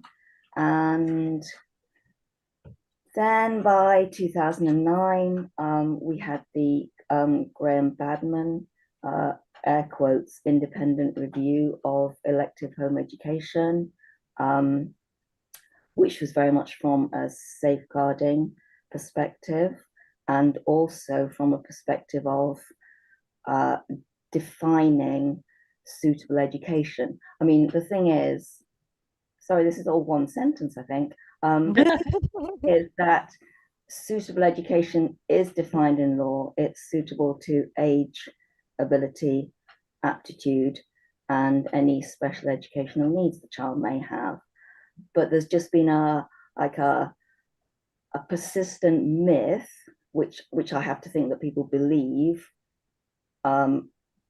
in government, which says there isn't any definition of suitable education. It's very woolly. We don't know what we're supposed to be checking against. We should bring in standards of literacy and numeracy, and somebody should see the child to make sure they are learning what they're supposed to be learning, and that they're safe. And really, there've been variants of that.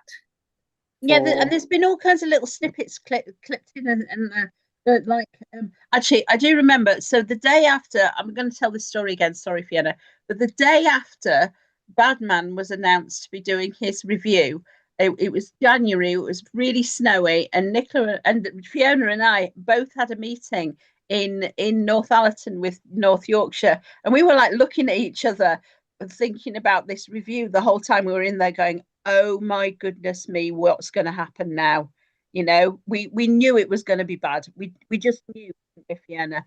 And then all that mission creep and stuff. There's all the little words, the little phrases keep coming in. So there's one that's keeps appearing right now, which is reassure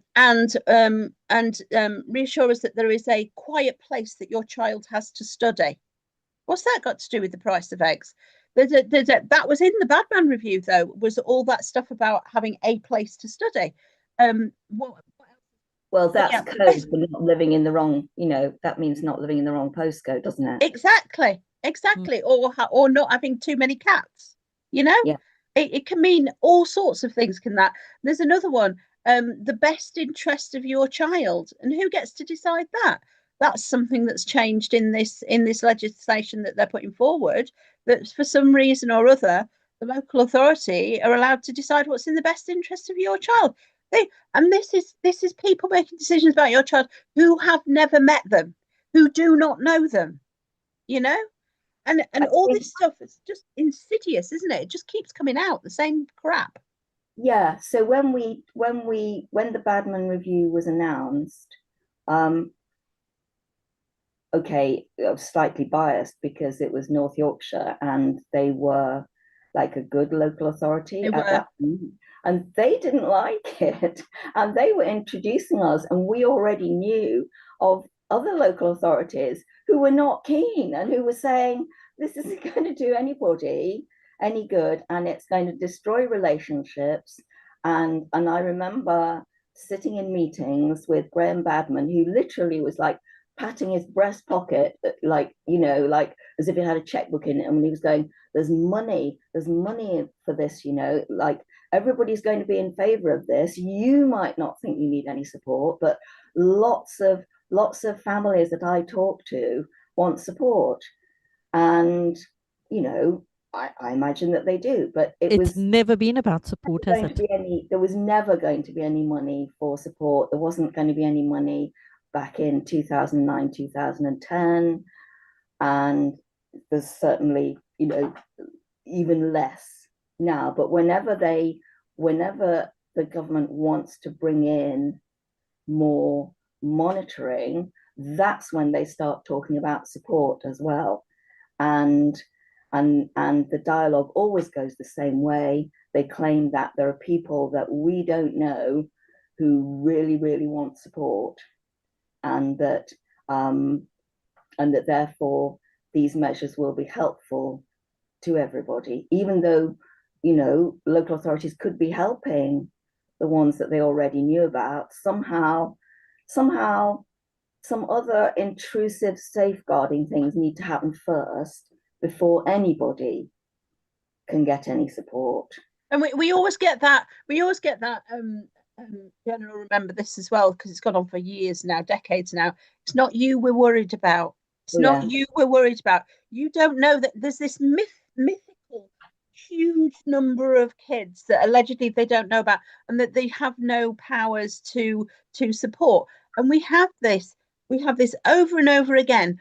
And over and over again, we get these myths, like in the Sarah Sharif case. And I'm sorry to bring her name up, but it is in everybody's minds at the moment. Multiple opportunities. They knew she was at risk before she was even born, but home education is the problem. And they claim home education allowed her to be hidden. The social services requirements are the same regardless of where you're at school. So it doesn't matter whether you're under child protection or at risk and you're at school or you're not at school. Social care, children's social care, have exactly the same duties and exactly the same powers. So this myth about all these people they don't know about, and you find me a home educated child who has not been known about before something happens to them, known by at least 5 different agencies, every single one that something has happened to. I'm not disagreeing, but I do think that local authorities, and I'm saying this particularly from the perspective of special educational needs, they want to like delegate to schools, throw things off to schools as much as they possibly can. They do. Even if the child is not able to attend school, even if it's the worst possible environment, it's like, you know, job done. Nobody can point a finger at us. It's the school that should have been doing something about it. So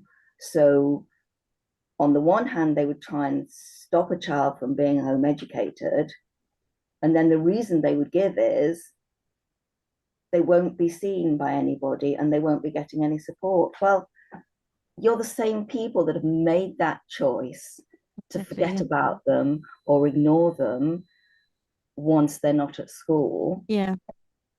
You know, they're not, people are not doing the job that they should be. Exactly. And then it, you know, it becomes the fault of home educators over and over.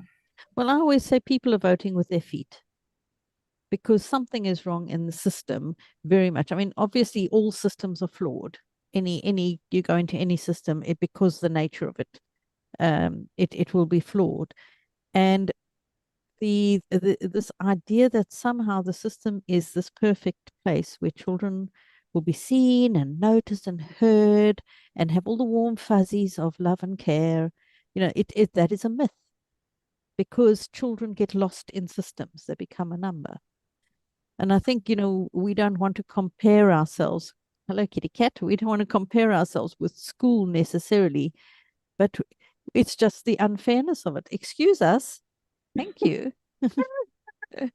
But it's the injustice of it, I think, that gets to us, because the thing is that in any, you know, even we know that all parents are not perfect. We know that there are many parents out there that are far from perfect. But by and large, within the home education movement, if you want to call it that, you don't find a lot of parents choosing home education just because it's a lot of work and because it's takes up your time and you can't go and get a job, and you know, these many reasons. A lot of people come to it because they don't feel there's another choice, and more so today than in the past. And there's this failure to look back at, well, what are we doing wrong in the system? What can we improve in the system to make it a kinder, better place for more children to be? Because even in my own schooling in South Africa years ago, it was a system. It wasn't perfect, but I don't actually remember the level of unhappiness we see in these schools today. I think that a high number of home educated children in an area, whether that's an exodus from a particular school or just across the piece, there are a lot of home educators in the area. I think local authorities get very defensive about that because rightly they see it as, you know, it's a reflection on themselves. So for that reason, that's another reason why they would just like there to be less of it. They get very antsy about rising numbers. They're reassured to an extent by being able to say, oh, everybody's numbers are rising. It's not because we've got particularly bad schools, or it's not because, you know, we're particularly ineffective at kind of, you know, delivering special educational needs support. So they think it makes them look bad. They stress about it. This is local authorities. They stress about it because they know they're not going to, you know, like have proper, they're not going to keep good records. They're not really going to know where people are. They're going to have loads of different systems, strange like email systems. People are going to change jobs. So we're a massive inconvenience, and on a bureaucratic level and on a reputational level, it would just be easier if we didn't exist. And at the same time, it gets dressed up as we're just doing it because we want to put children first. We want to hear the voice of the child. No, they don't. Oh, Lots of bless. people can No, they don't. support children if they're seen in school, and lots of parents do a fantastic job, but we do just want to make sure that, you know, we see children and make sure they're okay, because it's all about the child, and it really isn't. No, it really isn't. Eh, Well, one of the local authorities recently has put out some job adverts. I don't know whether you've seen, Fiona, but there's been a recent flurry of job adverts where they want people to come and work as elective home education officers within the authority to carry out their brave, robust, innovative programme to reduce home education by 30%. Barnsley. Yeah, that's the one. It's a quiz. Termly check-ins. Milton Keynes. yeah, and just to come back, so you've done a lot of work over the years, just really researching, reading, putting things out there, raising awareness, making sure people know what's happening. A very informative role, and obviously you've watched this pattern for a long time. Now, at the moment, with the Children's Wellbeing in Schools Bill, we are sitting now in quite a precarious position because it's gone quite far. We're waiting report stage in the House of Lords. What do you think we could be doing still about this bill? I think we, you know, home educators across the piece are doing a lot and have been doing a lot. I'm not actually sure that there's more that we could be doing. I think it's a matter of just kind of not stopping. Yeah, not giving up, and yeah. It's been going on for a long time, and it was presented as a done deal when it first appeared, and it went through the House of Commons really quickly because that's always what happens, and you know, hardly anything got changed. And now I guess the most common question I get is like, well, what happened? Did it go away? Because it's still there, but we're not hearing anything about it anymore.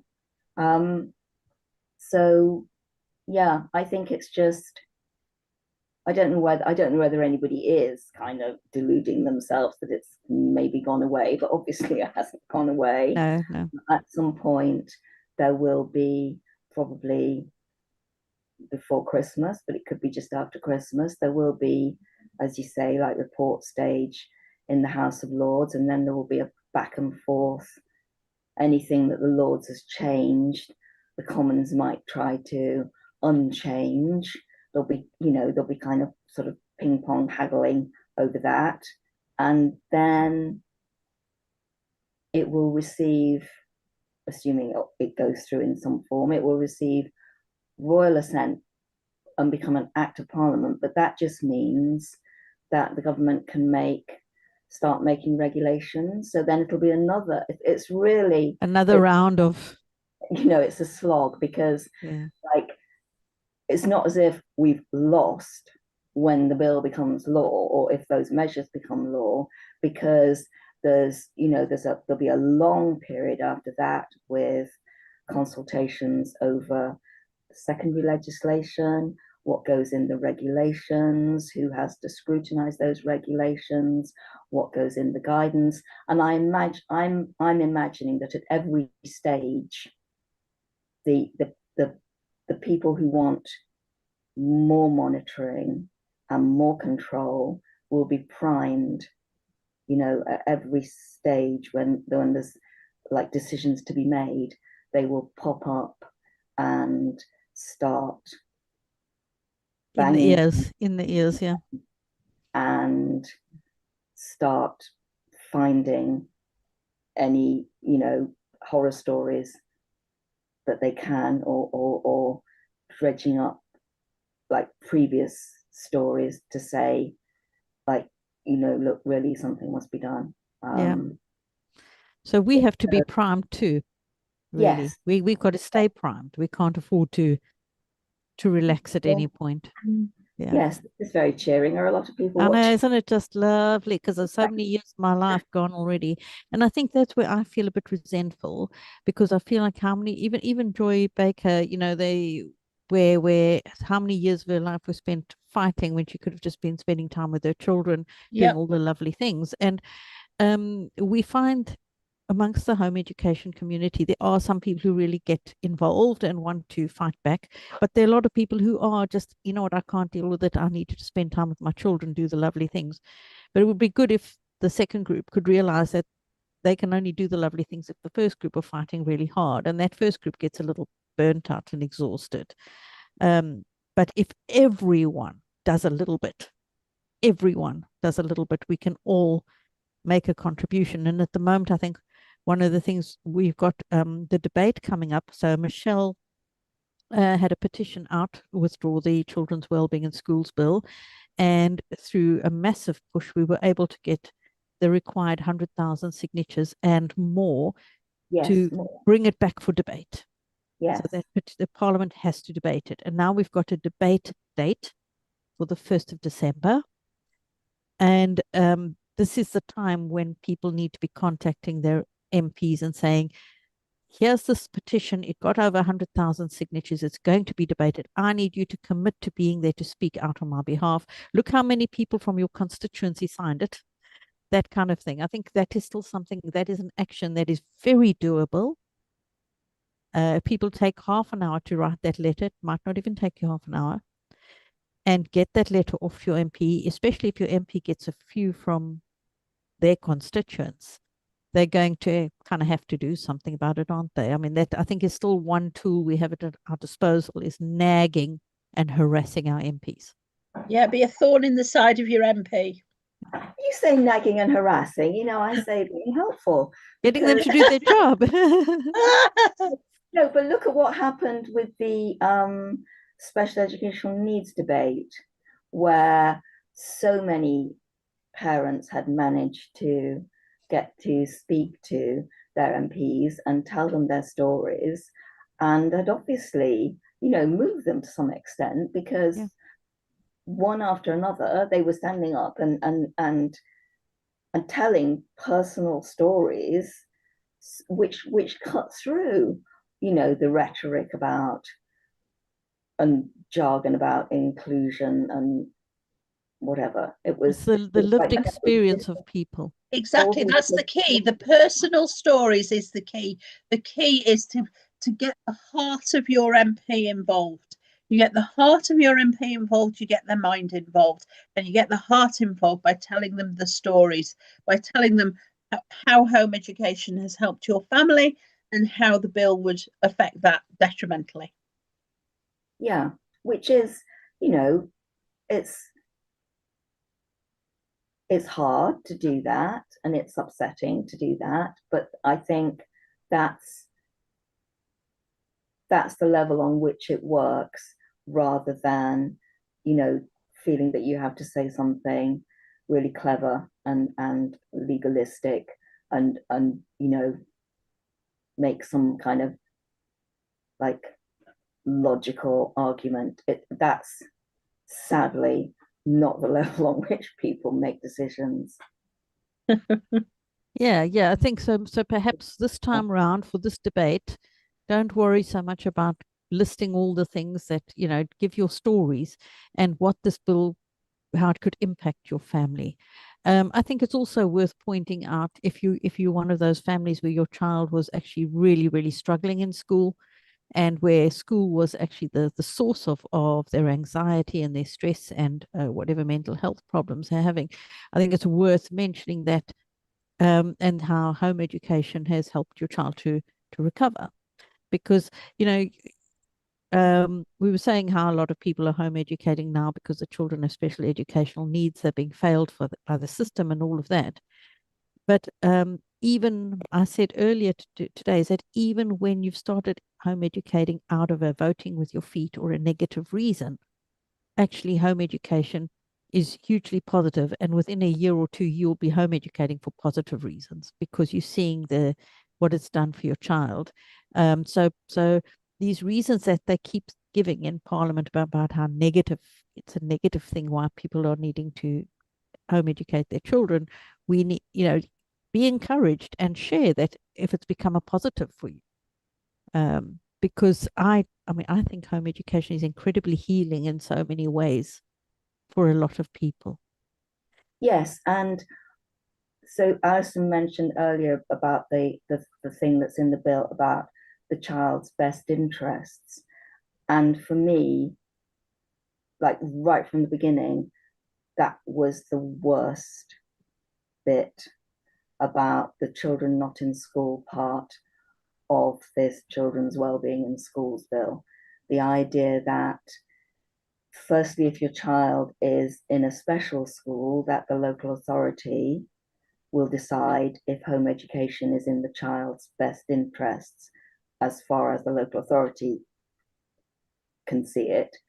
And also if, regardless of what type of school your child is in, if there is a formal child protection inquiry at the point when you want to take a child out of school, the local authority will decide best interests. And if you're already home educating and there's a formal child protection inquiry, again, the local authority gets to decide best interests. And I think if somebody doesn't hear our side of the story, then I guess that sounds reasonable. That like at the margins, we're not saying you can't do it. We're just saying that somebody has to sort of, take an extra close look because, and then the story against that is, well, look, these are the people who are going to be deciding best interests. This is what they've said so far is in my child's best interests. These are my child's interests that they have, persistently ignored, denied, challenged, minimized, whatever. So they're not just to sort of bring out the implications of a local government officer, or not even a person, probably just like a panel, so they can come back and go, panel said, and that's it. Yeah, and just a point to say about child protection inquiries, the vast majority of them, more than 3/4 of them, are found not to have something that reaches the child protection threshold. So 3/4 of those families undergo the inquiry and then they go, no, they don't need a child protection plan. It's not that bad. So we're not even talking about the chances are something's happening. Add into that just because you're having a child protection inquiry does not mean that the child protection worries, concerns are anything to do with your home life. Yes. Yeah. They might be school related. It might be that your kid's on drugs because every time they come out of the school gate, the drug dealer's there. Yes. And so I don't think it will get anywhere because it didn't get anywhere at an earlier stage in the House of Lords. But Baroness Barron has just brought back her amendment for report stage, which is going further than just saying current child protection. And she's proposing, if there's been we know why, if there's been historic child protection, or even if the child has a child in need plan or has ever had a child in need plan. So that's which the child might have because they're autistic. That's any child with a disability. Absolutely. Yep. If the local authority is doing their job properly, and they often don't want to make child in need plans, but in theory, it could be any child with a disability. Yep. And so we slide from, certain sorts of children are, possibly more vulnerable. Let's just take a closer look. And then that, I think those children, those families already very embattled, we're going to find it really hard. Really hard, because the local authority will be the ultimate arbiter, and to an outsider, unless we explain why, that's maybe going to sound reasonable. Obviously, it doesn't sound But you know, reasonable. if only they were so concerned about the children in school that are struggling, that are being put in isolation booths, that are, you know, leaving the premises and nobody notices. If only they were so concerned about those. And you know, you mentioned earlier about the children's voice.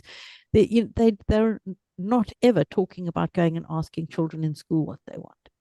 There's this very condescending assumption that they know what children want and need, but no actual desire to understand it. And I think that really frustrates me a lot, because I know that if they did go and ask every child in school, you know, about and the good childhood society, they do their report every year, don't they? The good childhood report, I think it is. And you know, they do ask children. And the more recent one was quite damning of schools, where it sort of linked the children's unhappiness to school. And you know, there's just this absolute blinkered approach where we don't really want to hear that. We don't want to see it. It does not fit the narrative that we want for this. And yeah, so which means that the Department for Education has a £90 million PR budget, so they can keep pushing what they want down our throats. You know, so they can keep promoting it. Well, I call it propaganda, and you know, to convince us that free breakfast clubs are going to solve all the problems in schools and what have you. I keep saying, well, if it's so marvelous, why are you having to push it so hard? Surely, if it was marvelous, people would see it, you know. Yeah, but there, I mean, you know, there is going to be already brewing a perfect storm, isn't there? Because children are meant to be in school every day, you know, even if like they're very unwell, and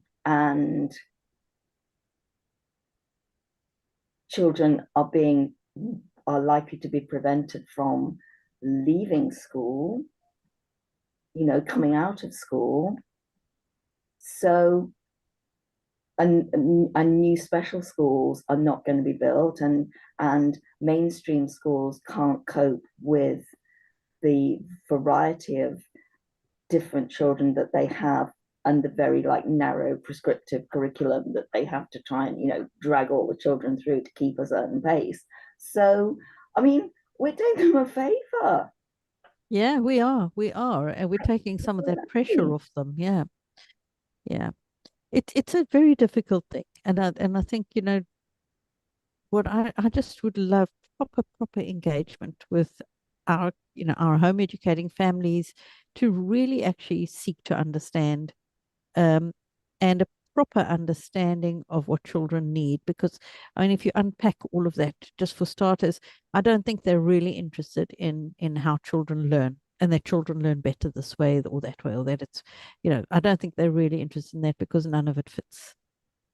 But we can't be defeatist, and I think this is what I'd like the takeaway to be, is we can't just say, oh well, they're never going to listen, because the way, I mean, you've said that we're doing a lot, and I see it as a shift, turning of the dial. You know how you have a dial, and you've got to, you know, you might have someone whose position is all the way this way over on the dial, and if we can just shift that dial over a few notches closer to our position, and that's what we can do through writing to MPs, to posting on our social media about our home education journey, raising awareness, and that kind of We're thing. already seeing a shift with some MPs. So if you look even recently, you'll see there's more questions coming through. Now, these are questions they should have asked when it was in the House of Commons. Fortunately, they didn't.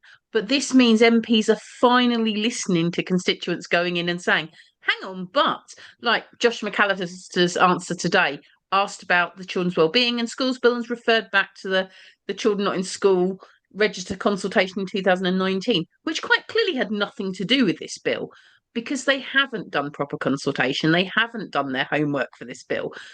These are questions that should have been asked earlier, haven't been, but now the answers are coming out. It's sort of falling apart.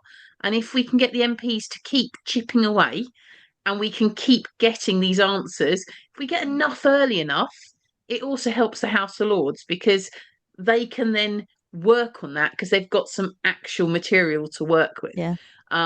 It is about chipping away, because I can't think of another like lobbying group, interest group, which is so aware of legislation, you know, the day that a bill is published, like when it has its first reading, there are, you know, hundreds of people in the home education community poring over it and starting to write digests, you know, put things out on the internet and in groups like the next day. So even if and writing to their MPs about it and talking to MPs who are on committees. So even if at every stage we feel that nobody is really listening, they are actually being not exactly bombarded, but they're hearing from a home educator nearly all the time, nearly everywhere,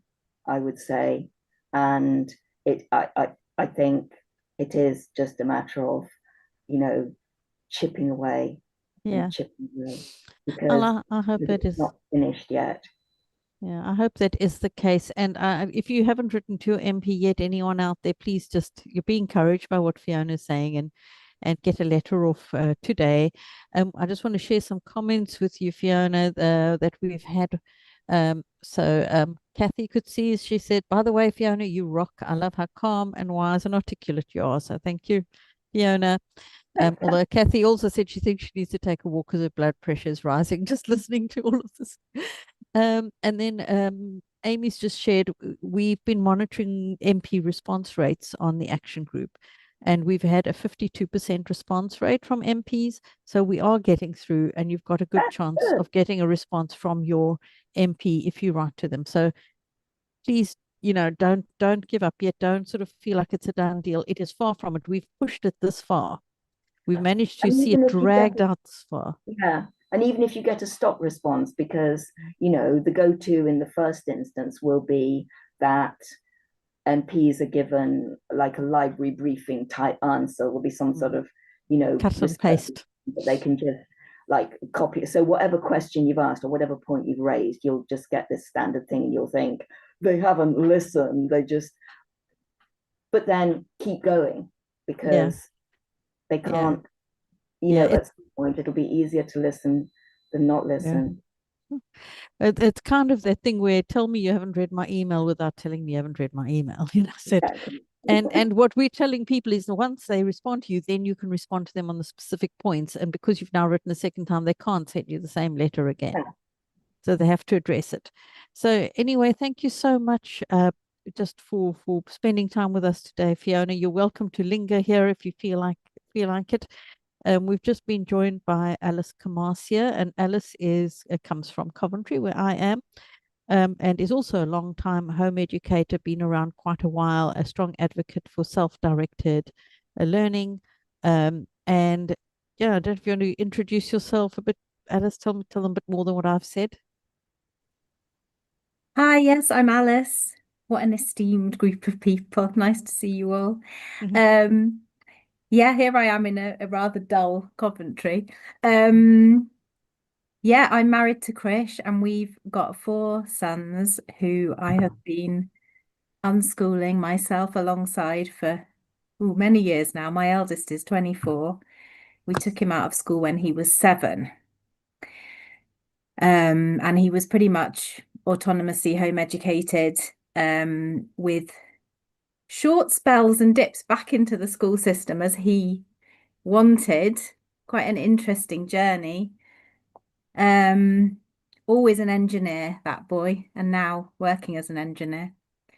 Not very surprisingly to me. So yeah, he's got 3 younger brothers. My second son is nearly 23. My third is nearly 20. And then I'm still home educating my 13-year-old. So yeah, 4 very different boys, 4 very different learning journeys, which is the beauty of home education, right? Yes, and that's what we're talking about today. And I just wanted to clarify, now you would probably, if you look back, your reasons for starting home education is probably what we would have called like for a negative reason, because things weren't working out at school. Am I right? Yes, I think we were quite proactive in that we took the boys out before things hit a crisis. Which, you know, I'm thankful that we listened to our gut really, Yeah. and took quite decisive action. But yeah, I describe it as the light going out in my son's eyes. That's what I perceived. He was a very curious, chatty little boy, always asking questions. I know lots of people listening will relate to this. Because he'd been in school 4 terms when I just saw his whole demeanor change. The lights kind of went out.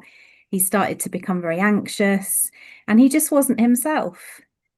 And you know, he was only 7. I thought, Yeah. not Yeah. that.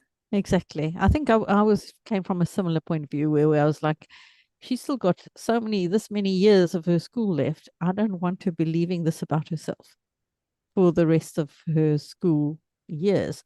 And so, you know, it's kind of like a bit of a reaction, but it quickly turns into like where you see the positives. Like I think Helen Lee spoke about having an aha moment. I don't know if you want to elaborate a bit on that. Yeah, for sure. I mean, I had quite a positive vision when I took my boys out for doing something quite alternative and radically different. But I think it was quite visionary really at the time. I just wanted them to enjoy their childhood and to be curious learners, and to realize that that was something that was just a part of life, that would be a lifelong journey. And you know, I didn't see their experience of school doing that. And so, yeah, it was, I mean, yes, we took him out of school because we saw that change, but we pretty swiftly kind of forgot about that really and just got on with the business of We can do a enjoying better learning. job. We can do a better job than this. And it was, you know, a lot of fun actually. I mean, of course it had its ups and downs and our challenges, and he and I, particularly my eldest, used to butt heads quite a lot because I had to do a lot of unlearning of my own quite schooled mind about what learning ought to look like. He had quite different ideas, and you know, that was part of my whole learning journey, that children do have their own ideas about how they want to learn, what they want to learn. So yeah, the aha for me was that I needed to get out of his way actually, and rather get alongside and see him actually, and see what he was interested in, what he was pursuing, the questions that he was seeking to answer. So rather than imposing my own agenda, I learned to, yes, rather be a facilitator, get alongside him. And that, you know, that's quite a process for us schooled adults. And I mean, I trained as a teacher many years ago as well. So there was a lot of unlearning involved in that journey. At times quite, you know, it's quite painful, quite humbling, really. But he fought me hard to get me out of his way. And you know, I learned alongside him that actually the things that he was pursuing were rich, were so deep, and often took us to really interesting places, into areas that I, you know, hadn't even really considered.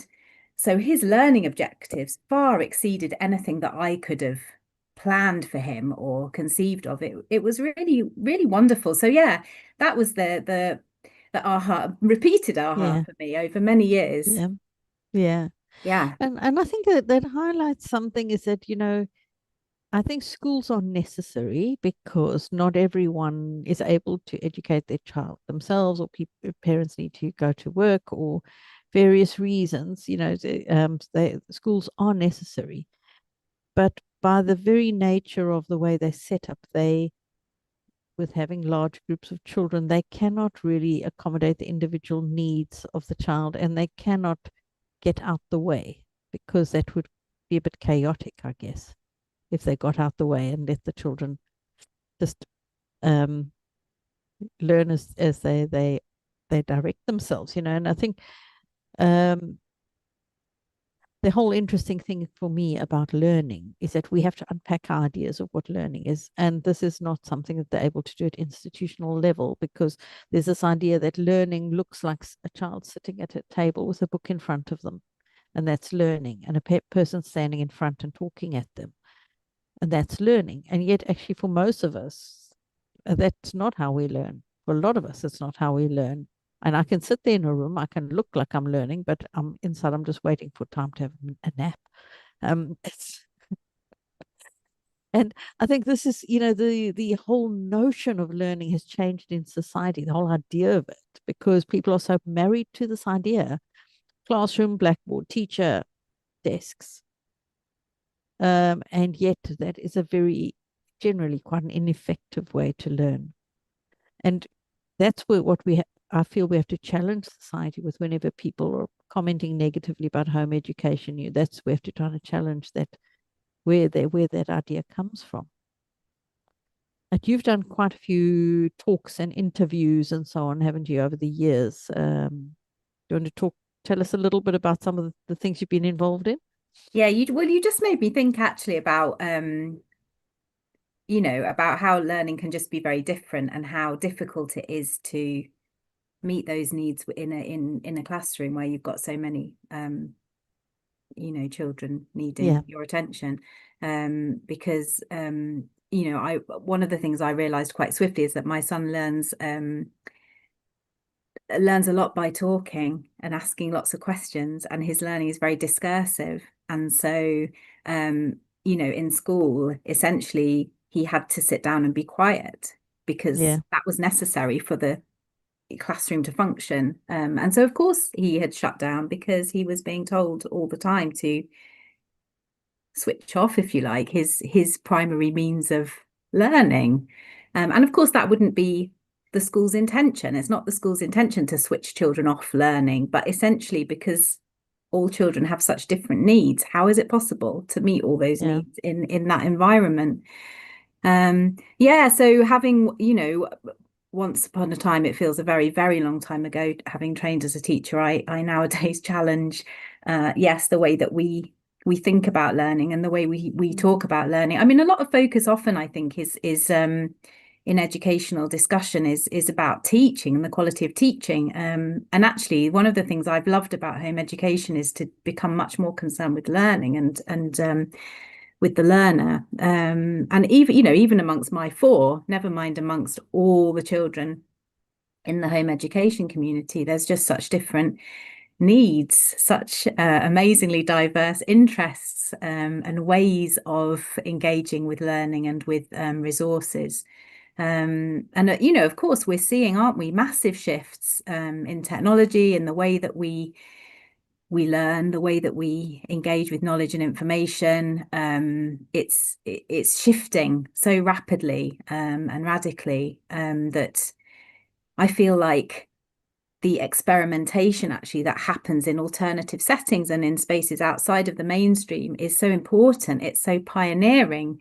It has such a lot to teach all of us about the way children learn, the way we all learn, that it's vital, really, as a breathing, dynamic space. It is. And I think when we empower our children, I don't say empower because they know how to learn already. We don't need to give them anything. If we don't interfere and we just really facilitate and be there to support them.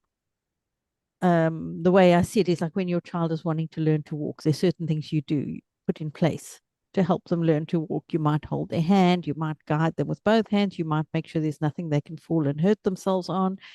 There's different things you will do, but mostly they're doing the learning themselves. And home education is the way children learn. We should just be continuing with that. What do they need? What can we get out of the way? Where do they need a little bit of extra support or paying for something? But they do know how to learn. We don't need to. But when we trust them, I think is a better way of putting it. When we trust them with their own learning,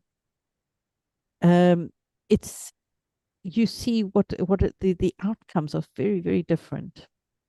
Because you get to see their personality becomes involved in how they learn. Relationship is important, how we're relating, creating that environment of trust and of love and care, and listening, as you said. It's very, very different, and the pace of it is different, and you can't see what's actually happening. You don't see, because there's no worksheets. Right now I'm thinking about this, and now I'm going to think about that. There's no worksheets. It's all in here a lot of the time, so it's hard to measure. And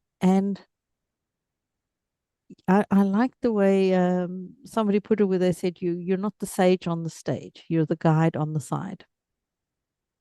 And the idea that somebody else has all the wisdom and knowledge and they're going to put it in your head is quite a silly one, really. It works when you are ready. If I want all the wisdom from your head and I'm engaged fully in listening, fantastic. But when it's uncalled for, unasked for, it tends to end up in a bit of an information bin somewhere. And I use that analogy of the wardrobe, don't I? Where you can it's just throwing the clothes in the wardrobe instead of hanging them up neatly on the rail where you can find them. Yeah, it's an interesting thing. And you did a TEDx talk, didn't you, on self-directed learning, didn't you, some years ago? I did, yes. Yeah. Do you know that's nearly 10 years ago? Is it I really? can't believe it. Is it really? We'll have to find it and link to it in the chat. Actually, I'll go and have a look for it. It was 2016, Juliet. Yeah, So I was thinking the other day, goodness, that's a long time ago now. But yeah, I did. And I as a child, I wasn't keen on school. There were times in my school journey where I struggled to attend school. I didn't go. The first 3 years of my schooling, I was selectively mute. And so it's quite remarkable, really, that I did a TEDx talk. And I sort of like the story because I had something to say, and sometimes, children might be struggling in all kinds of ways, but, sometimes there's some important thing that needs saying. And I felt that when I gave that TED talk, and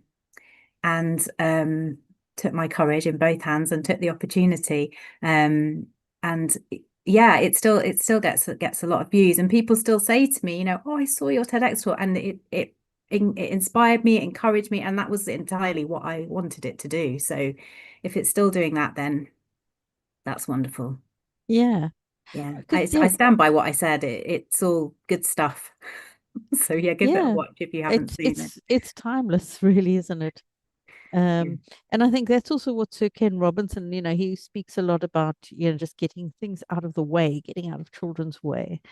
And trust is really key. I think it was John Holt, wasn't it, who said, trust children. Nothing could be more simple or more difficult. Difficult because we ourselves as children were taught we could not be trusted. Something like that. I might not have got it quite right, but I enjoyed John Holt's book, really. So he wrote How Children Learn, and he wrote How Children Fail. Unfortunately, you can't lend these books to people because you don't get them back, just from personal experience, just saying. But he talks a lot about trusting children, and what you see also is that children, that he talks about how children like to be productive. So they like to see, if I do this and I do this, it creates that. If they like to see the result. It's for instance, like baking a cake, you learn something, you're rewarded by this wonderful thing at the end, and you've learned along the way. And one of the things I think that we see in the education system that's a problem is that a lot of the learning is not productive. It produces nothing except maybe this magical piece of paper at the end of it, that will magically get them a job in a university place or whatever. And it's such a lie, because children cannot connect like this worksheet, with like an end result, or this whatever learning they're doing. It is not necessarily directly linked to something they can see and feel, or even know in themselves, something they can, I know that's amazing. It's not about mastery, about it, doing a subject well so that you've mastered it and you're now excellent at your subject. It's not about that even. And I think there's something that's really missing from the education system in that respect. Yeah, one of the of things I've loved yeah. about home ed is that it's real world, real life learning that's grounded in Yeah. real life tasks and purpose. And it's very motivating, therefore, for children. Sometimes, people will say to me sometimes, well, how do you get your children to do anything? And it makes me laugh because I'm not having to get them to do anything. Nope. You're going with their natural flow of curiosity and the things that they're pursuing. And, I think children love the independence, the feeling of being competent at things. So building real life skills is so important. I'm thinking of my 13-year-old who loves to cook. My goodness, that boy can cook. But the satisfaction he has from preparing himself like a really good meal, really something really tasty, and the feeling that gives him of confidence and of independence is just so precious. And that's just such an everyday thing, isn't it? And I'm thinking too of what you said, Juliet, is because knowledge isn't segmented, is it, into subject? It's this amazing web of understanding that children build that's very interdisciplinary, that knowledge flows between subject areas and across projects, and it's such a magical thing, really. Yeah. And in certainly in our world, it's not segmented into subjects or into neat, but which means it can be quite messy and a bit chaotic sometimes, and therefore it involves trust, because you're trusting and trust is that scary. Yeah, well, it can be. Scary. Yeah, it's brave. And it's brave to trust yourself as a parent as well, to hold on to that gut knowledge that that you're making the right choices. And I think it's easy to talk when you're sort of mostly through that journey. But I do remember many a day, please let it pay off, please let it pay off, because you were just very aware that other people are also like kind of watching you. And not that you should be bothered by that, but you are very aware you're stepping out of something, and sometimes your friends whose children are in school and excelling in school, and you sort of feel like, oh, I don't know, I don't know if this is working, and you just really have to like hold on tight to those reins, and go for the ride, like the roller coaster. Hold on tight and just yes, and tune back into your own why, remember why you're doing it, and your own kind of purpose. And I mean, when we started home educating, there wasn't we didn't have social media, we didn't have this amazing way of connecting with other people. That, I mean, there were email groups, weren't there, and the Education Otherwise letter and things like that. Sounds really old-fashioned now, but there's all that pressure as well that comes from social media of comparing yourself and looking at what other people are doing that we didn't have. There was very much a sense of continually having to just go back to your own conviction. And I mean, with it's Joy Baker Day, isn't it? I mean, to think of her back in the 50s and 60s doing with that, no community whatsoever, but holding to her own conviction about what was right for her family, knowing for her something children. deep in her gut that this That's is right. this is Yeah, that something, gut trust. Yeah, it's a courageous thing. Yeah. And do you feel it's paid off? Home educating? Yeah. Oh my goodness, I wouldn't have had it any other way. Yeah. I absolutely would do it again in a heartbeat, even though there's been, of course, I think whatever journey you take with your children, there's going to be ups and downs and challenges, aren't there? Of course there are. If your children are in school, there's going to be difficult times and bumps and anxieties, and of course all of that. I don't want to give the impression that it's all roses and butterflies, but would I do it again in a heartbeat? Absolutely. It's such a precious thing. I just think the relationships that we've enjoyed as a family, that time together as our children have grown, the relationships that my boys have with one another. Sometimes I think, well, there's 10 years between my eldest and youngest sons. And if my eldest had been in school, I don't think they would have much relationship, really, because he would have just been off in a different world doing his own things. But the way that they interact with each other, the friendships that they have is, it's priceless. And also I think the self-knowledge that they have, the self-reflection that I see in them as young adults, the way that they are exploring their pathways into work, growing in that, the way that they observe power dynamics in the world and in the workplace. So many things I could talk about. I think yeah, the thing that wonderful. I think the thing I sometimes find with my children, and obviously your oldest, you've had some that have attended school, but they sometimes would like to be able to compare just to satisfy themselves that actually it was good. So you can't really always have it both ways. But I think for the most part, I just sort of feel like my children are probably more emotionally whole than they would have been if they'd been in the system where they may have just been damaged emotionally and mentally by what people have said, how people have behaved towards them. Because those playground politics are not all wonderful.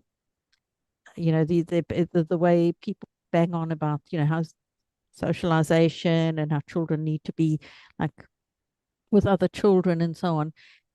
In some cases, it's extremely toxic environments that those children are in. So I'm not saying all the time, because as I said, I went to school. I had a pretty happy childhood in my school. That was a different time in a different country. I don't know what it's like for kids today, but we certainly hear many horror stories amongst children coming out of the system that make me thankful.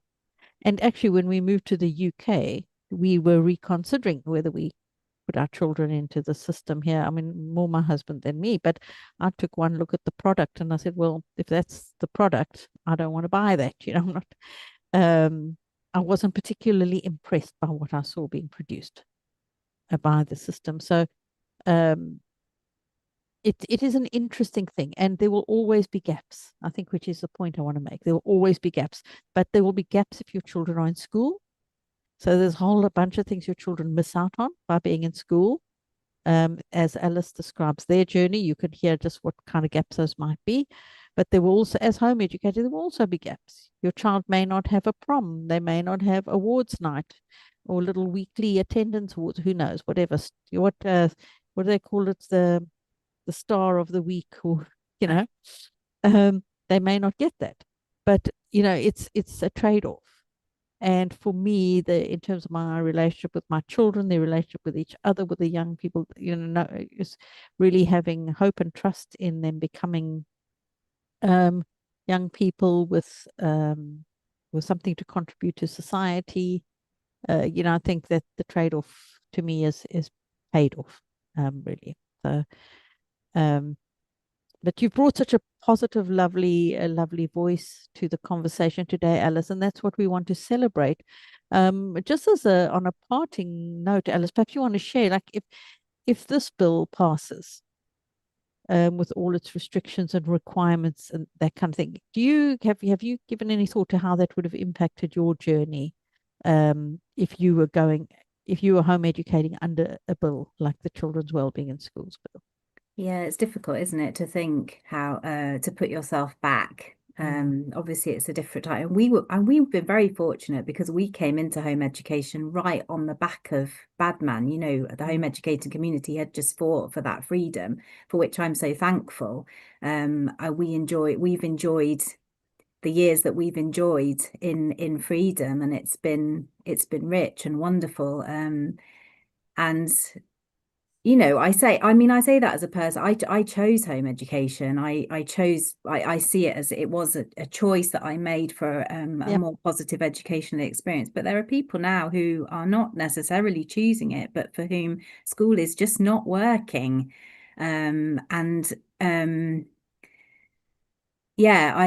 It's frightening, really, to think that we could lose our freedoms. Freedom needs to be fought for in every generation. We know that. And so, power to home educating parents. We're a powerful body of committed people who want the best for our children. And so, yeah, I caught the end of what Fiona was saying, but let's see, we have to keep building community, building relationships, building networks. And because I feel, I think one of my fears is that people become, in the way things are now, quite isolated if their children are struggling. And so just for people to know that they're part of a bigger movement with a lot of knowledge and experience and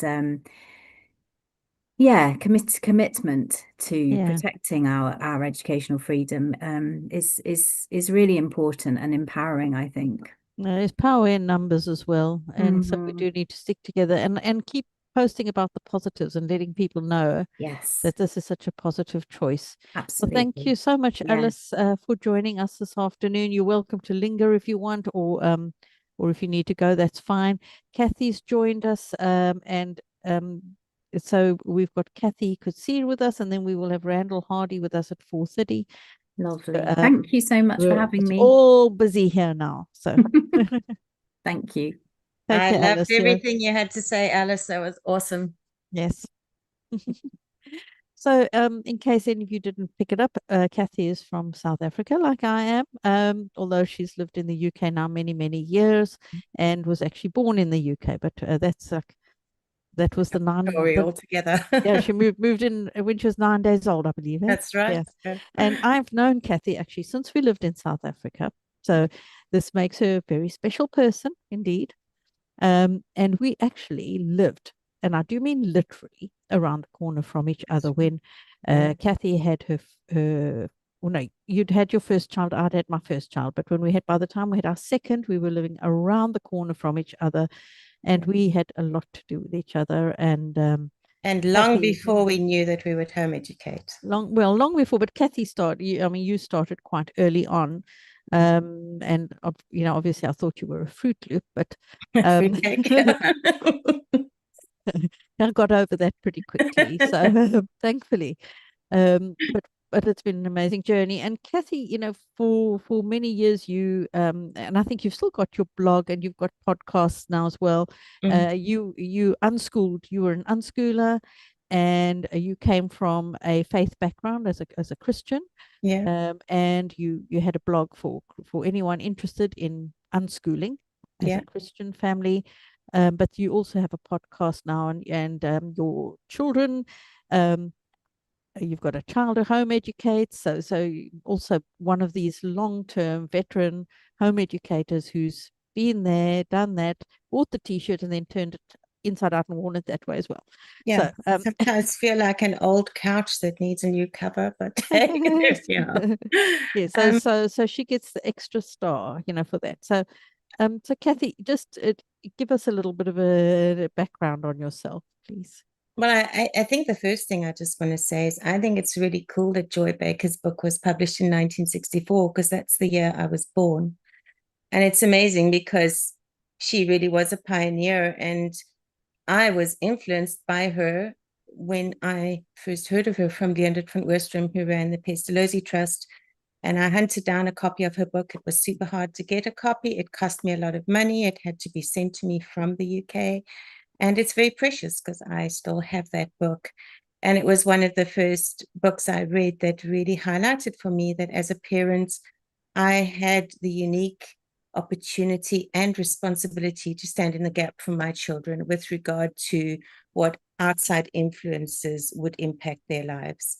And I think we really picked up that mandate. But back in the early days in South Africa, when we first learned about home education, it was illegal in South Africa. So things hadn't changed yet. And then they did change, fortunately, by the time my eldest was of school-going age. But it was a scary time. One of my biggest anxieties was like I had this horrible fear that, they were going to come take my children away from me. And Leonard van Oostrom was very instrumental there in really reassuring me that as a parent, I had rights, not just privileges with regard to my children. And he built a lot of confidence in me. I just have 2 quotes here. I'm just going to read them from Joy Baker's book. She said, which is totally, it really sums up what I believe about how children should be educated. The place for a child to be brought up and trained is in the home. Instruction is only part of education, and it should be given to suit the individual.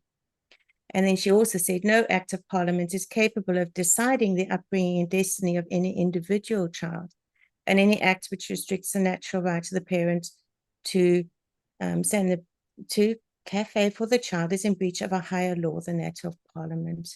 So that was her position. That's what gave her the boldness to do what she did, because she was so absolutely certain of that. And I think for us, we became equally certain that this was what we wanted for our children, and that we were not going to compromise on it, you know, and we became incredibly stubborn. I mean, the time when we started home educating, we didn't know any other home educators. We didn't actually know what home education was when we started doing it. We'd been doing it for a year when somebody told us it's called home education. So we home educated simply because we didn't have a second car. So I couldn't take my child to preschool when all her little friends went. And so I said, oh, don't worry, we'll do school at home, which is what we started doing. And yeah, we never looked back. We always said we'd take it a year at a time, but to be honest, I don't think we ever had any intention of putting our children in school, because at my core conviction is that schools are not healthy environments for children. And I stand by that, even though I know it's going against the stream when I say it. I was hugely influenced, first of all, by Charlotte Mason. I read all her books. They were absolute life to me. They were wonderful. And then by John Holt. And John Holt actually wrote 10 books in all, and I have read them all, and I have them on my shelf. They are my treasured possessions. I absolutely love them. Same thing. They were hunted down for me by my aunt in America. Cost a lot of money. One copy that was sent to me, which was out of print, actually cost $100, which is crazy. But I read them all and devoured them, and they really established a foundation for me for what I really believed about how children should learn.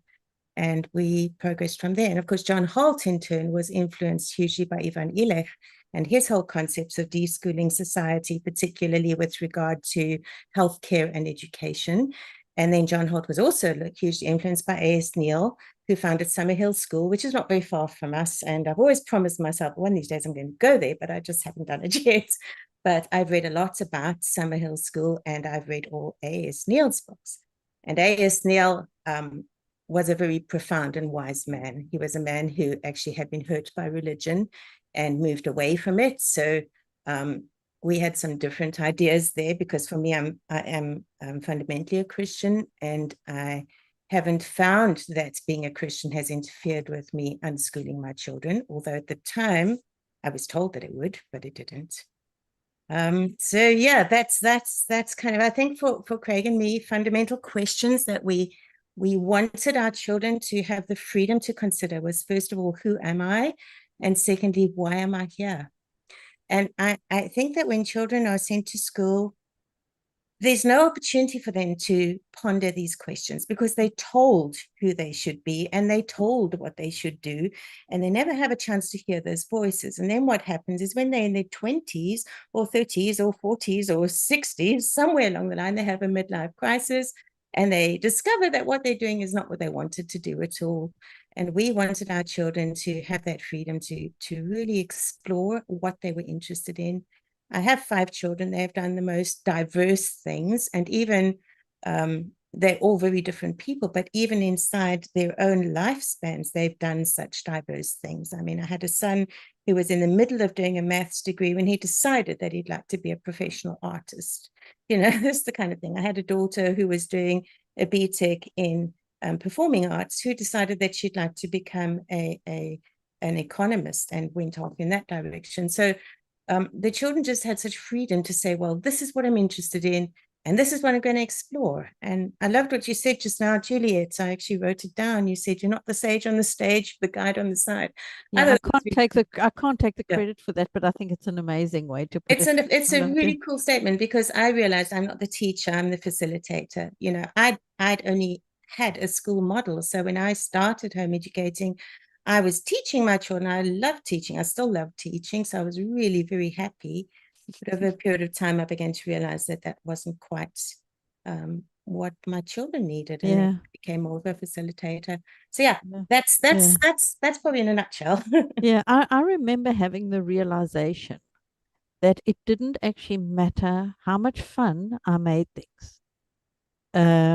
You know, how much I tried to do things in a way that would be attractive to the children and catch their interest. If they were not interested, they were not interested, and they would not engage, or they would not remember it. Told me about Konos originally, and Konos was unit studies, and they were wonderful. I mean, I spent hours creating these beautiful unit studies about all sorts of subjects. I worked so hard. I'm not saying the children didn't enjoy them, but in actual fact, it was so labor intensive for me that it wouldn't have been sustainable by the time I had 5 children. Yeah, well, I used to say what my current approach is, you by all means do the stuff with your kids, have fun, but think of it as we're having fun, we're creating memories. Don't expect that they're necessarily going to learn anything, because it's only up to them if they're going to learn it. So, you know, I can stand on my head and do whatever I like until I'm blue in the face, but if the child's engagement is not there, and that's the very big problem that we have with the system and the joy of home education. I remember one of my daughters, she was very interested in animals, and she walked in, this was just after Christmas one year, she was about 9 years old. She had a piece of paper and she had written down what her intention was with regard to her learning for the year. She had decided she wants to learn about birds. She had drawn up a whole list of what she was going to do, what outing she wanted me to take her on, and how she was going to go about it. So thanks, Mom, I've got my curriculum for the year. I don't really need your help except for lifts. And that's how it was. And sure enough, by the end of the year, what she knew about birds was quite incredible. And she was self-taught, you know, because it was what she was interested in. It wasn't something that I'd spent hours planning and preparing for her. It was just when she asked for help that I'd help her. I bought her some nice books. We helped her to find some nice resources. We went to the Hawke Conservancy, joined it, and went there a lot of times. And I just felt like doors opened for her, and she had opportunities offered to her that were in her interest zone, which was amazing for me. It was kind of a bit like, move over. Life will guide you. God will guide you, you know. Yeah. And so I didn't have that enormous burden that can be on your shoulders if you're taking all the responsibility for the child. Yeah. You know, I think I shared a post early on Facebook today about our home educating journey in honor of Joy Baker Day, and I'm encouraging people to do that today. Use the day to promote the benefits of home education for your family. Share some lovely pictures, and I shared quite a few pictures, but I could have shared so many more of this journey, because it's been such a rich journey. We've done so much. Loads of ups and downs as well, loads of difficulties that we had to navigate, but the children kind of also learning from those experiences. And I think that is why we, you know, not all learning experiences are going to be positive ones. Some are going to come out of negative situations, and how we model to our children, how we deal with that. I've got 2 comments on that. So I think my first one is that I got an education because children were interested in things that I hadn't thought of, and yet because I was facilitating their learning, I discovered things and became interested in things that I wouldn't have been interested without. And I'm watching my daughter, who's home educating now, and I feel so envious sometimes, because they've just like been to this wonderful bee place in Devon where they learned all about bees, and I was like, oh, I wanted to go with on that, you know. The second thing, where you're talking about the negatives, you know, life actually is full of challenge, and I think that if we feel that in our home education we have to create this rosy environment for our children 24/7, that's not realistic. So when I was pregnant, I had incredibly low blood pressure, and if I did too much, I would feel incredibly faint. So I spent a lot of time on my bed, and so we did a lot of stuff from the bed, you know. And I was thinking, okay, so what can I do for my children if I'm not able to be as active as normal? And we realized, well, there's lots of things we can do. We can read, for example, and reading became an activity that we thoroughly enjoyed and never actually stopped doing. And just the reality of the fact that, you know, Mom isn't feeling that well at the moment. Where can we help her? How can we support her? Like you mentioned, your children helping to raise their siblings. I had the same experience. You know, my youngest child, I hardly even got to see her because she had 4 adoring siblings who kept taking her off to do things, and I'd be like, where's my baby? You know. Yeah. So even in the midst of challenge, I mean, we immigrated to the UK in 2005. You also went through that, Juliet, and I mean, that is probably one of the most difficult things a family can ever do. Yeah. I look back on it and I shudder. It was so hard. Mm. And yet it's something we went through together, and we did it together, and we built memories together. And now the children are all adults, and every now and then we'll talk about it. And actually, even though a lot of it was painful, it actually shaped us and grew us and matured us. So it's real life, you know. I think when you're home educated, it allows you to interface with real situations as opposed to artificial situations. Yeah. Have you had much chance to look at the Children's Wellbeing in Schools Bill? Are you aware of what it contains? I did have a look at it. I haven't been as involved as I could be. Yeah. I've had a lot going on in my own life, but I have read it. I'm horrified at it, but you know, I kind of like just shake my head because I think it's nothing new and lessons haven't been learned. And that's so annoying because I was very involved with the Badman Review. I was involved in South Africa with a lot of home education legislation stuff. And I just think it's the same old song sheet. When will you ever get a new song sheet? And it's highly annoying. I mean, this is what you were talking about earlier. Joy Baker actually was challenging issues that are being challenged today. Yeah, I just think, why so much wasted energy? There were so many issues for our education authorities to deal with in schools. I mean, every week you can read on the BBC, which is supposed to be not particularly in favor of home education. Not so much anymore. You can read there about things that are happening in schools, about children being abused in schools, children being sexually molested in schools, head teachers that are criminals. I just think, like, why on earth are they not doing their own housekeeping? Like, clean your own house first, and then you can offer to clean ours.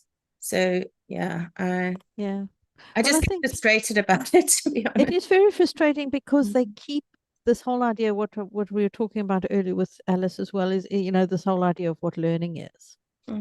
Is that there's signs that this bill would be used, and Michelle can back me up on this, that this bill would be used to try and push the school model, where an expectation of a school model, and that kind of thing. We've got some rumors about things like that. And I can absolutely tell you that model would not have worked for 3 of my 5 children. Yeah, so this is my question. Probably have been fine, but 3 would absolutely have failed with it. 2 of my children are extremely dyslexic and only learn to read in their teens. Yeah, so they would not have succeeded with the school model. Yeah, so this is my question: is if that bill was enacted like right now, and you were now a home educator with your children, how would it impact you? It would have had very serious impact. Because for example, if I was required to show evidence of my children's learning, and my children's learning was very uneven and appeared from a school measurement system, it would have appeared not to be happening because our son was not reading. So we were his readers. We just read for him. We never made an issue about him not being able to read. We just said, well, we'll read for him. He will figure it out. He did. By the way, today he holds a master's degree. So, you know, I don't agree with this idea that there's only one sensitive window of opportunity, and if you miss it, your child is a mess for the rest of their lives. It's nonsense. People learn throughout their lives forever until the day we die. We will still be learning. We might not always be enjoying the learning, but we're learning, you know. So I think there would have been serious implications. I think that with both my son and one of my daughters, we would have been told that we are not meeting the requirements, that the children are not learning because there's not enough worksheets or proof that they're learning. You know, most of my children's learning was not visible. It was discursive, it was conversational, it was through them experiencing, it was very experiential learning. I learned to get out of their way and not interfere. I learned to trust them.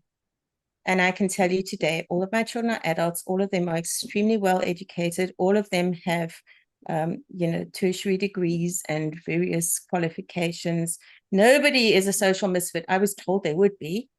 Nobody is uneducated. Nobody is sitting around unable to get a job. They're all gainfully employed. They're all sensible, well-adjusted people. Juliet can validate that statement. So the things that we were told would be a problem were not a problem. And I think that had we had an unsympathetic local authority coming into our home, they would have been very concerned. My children spent 90% of their time outside with their horses.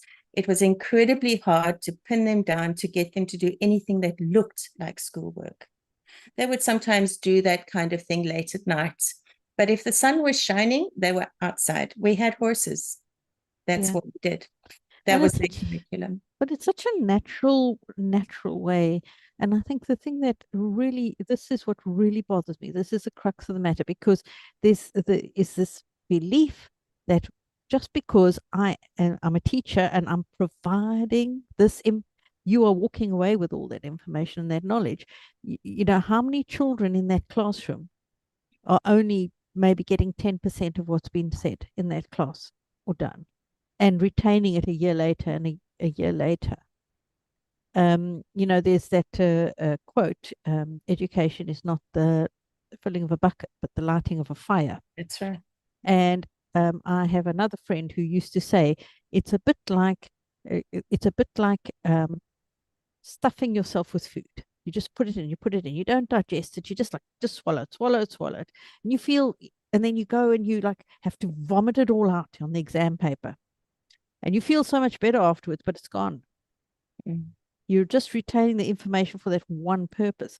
It's not about mastery. It's not about lifelong learning. It's not about building good foundation. And it's not relevant. This is my biggest grievance, because children are expected to learn stuff that has absolutely no context in their day-to-day lives. So what the heck is it for?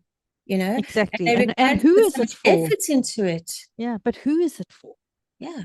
And it's not for the children. I can tell you now, it's not for the children. It's not for anyone, because they sold this lie that they're going to get great jobs, and they don't.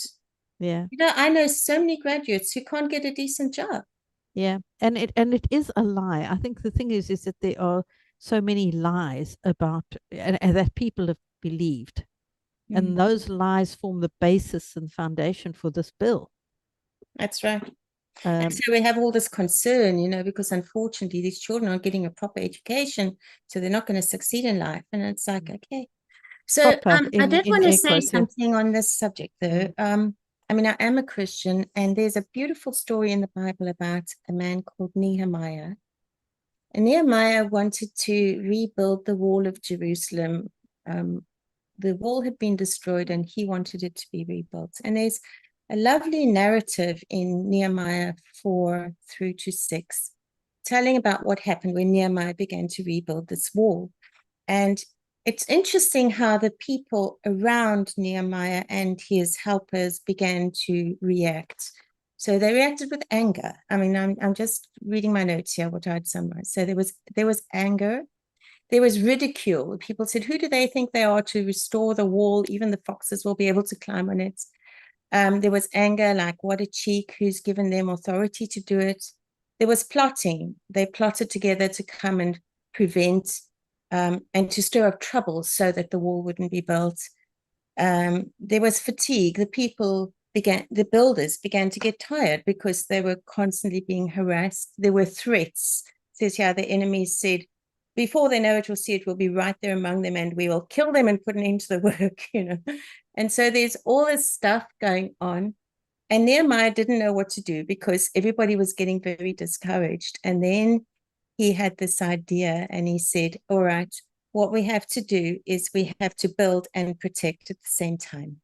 So what we're going to do at any given time is we will build with one hand, and we will protect with a sword in our hands with the other hand. And they set up teams to protect and teams to build at all times. And they rebuilt the wall. And then kind of goes on and says, like, when the wall was built, everybody was like shocked because they never thought that they'd be able to do it. And I've always loved the story because for me, it's such an analogy of our role as home educating parents, because with one hand, we are facilitating our children's learning, and with the other hand, we are protecting their rights to that learning. You know, and we really do stand in the gap. We are the ones who are going to either allow the wall of their education to be built as it should, or we are going to be the ones that allow it to be destroyed. And it really is up to us. And it's such a serious, horrible mandate because in actual fact, you know, we love this idea that children are raised in a community and everybody supports our children's best interests all the way up to the top, including our government. But the reality is there were very different ideas about how children should be educated. You know, one thing that Leonard said to me way back then, and I argued with him a lot about it, was that we have to protect the right of all parents to home educate or to educate their children as they see fit, whether they want their children to be in private schools or, you know, government schools or religious schools or home educated or whatever it is that they want. We have to defend the right of parents to make that choice. And if we start saying, oh, well, these parents are okay, but those parents are not okay, then we undermine all of our freedom to make that choice. Very true. Yeah, and we actually do have systems in place. I've always emphasized it, and I love to continue to emphasize it, that our local authorities are definitely empowered to intervene where a child is at risk. They do not need further legislation. They just keep doing that because it's a smokescreen to avoid the reality that they are failing in their mandate to protect children. And this little girlie that recently died, Shara, her name. Sorry, Sharif. She was well known to services that could have intervened and didn't, and it's just a cop-out to blame home education. Yeah, sadly that is true, and I think this is why we do get angry, because of the injustice of it.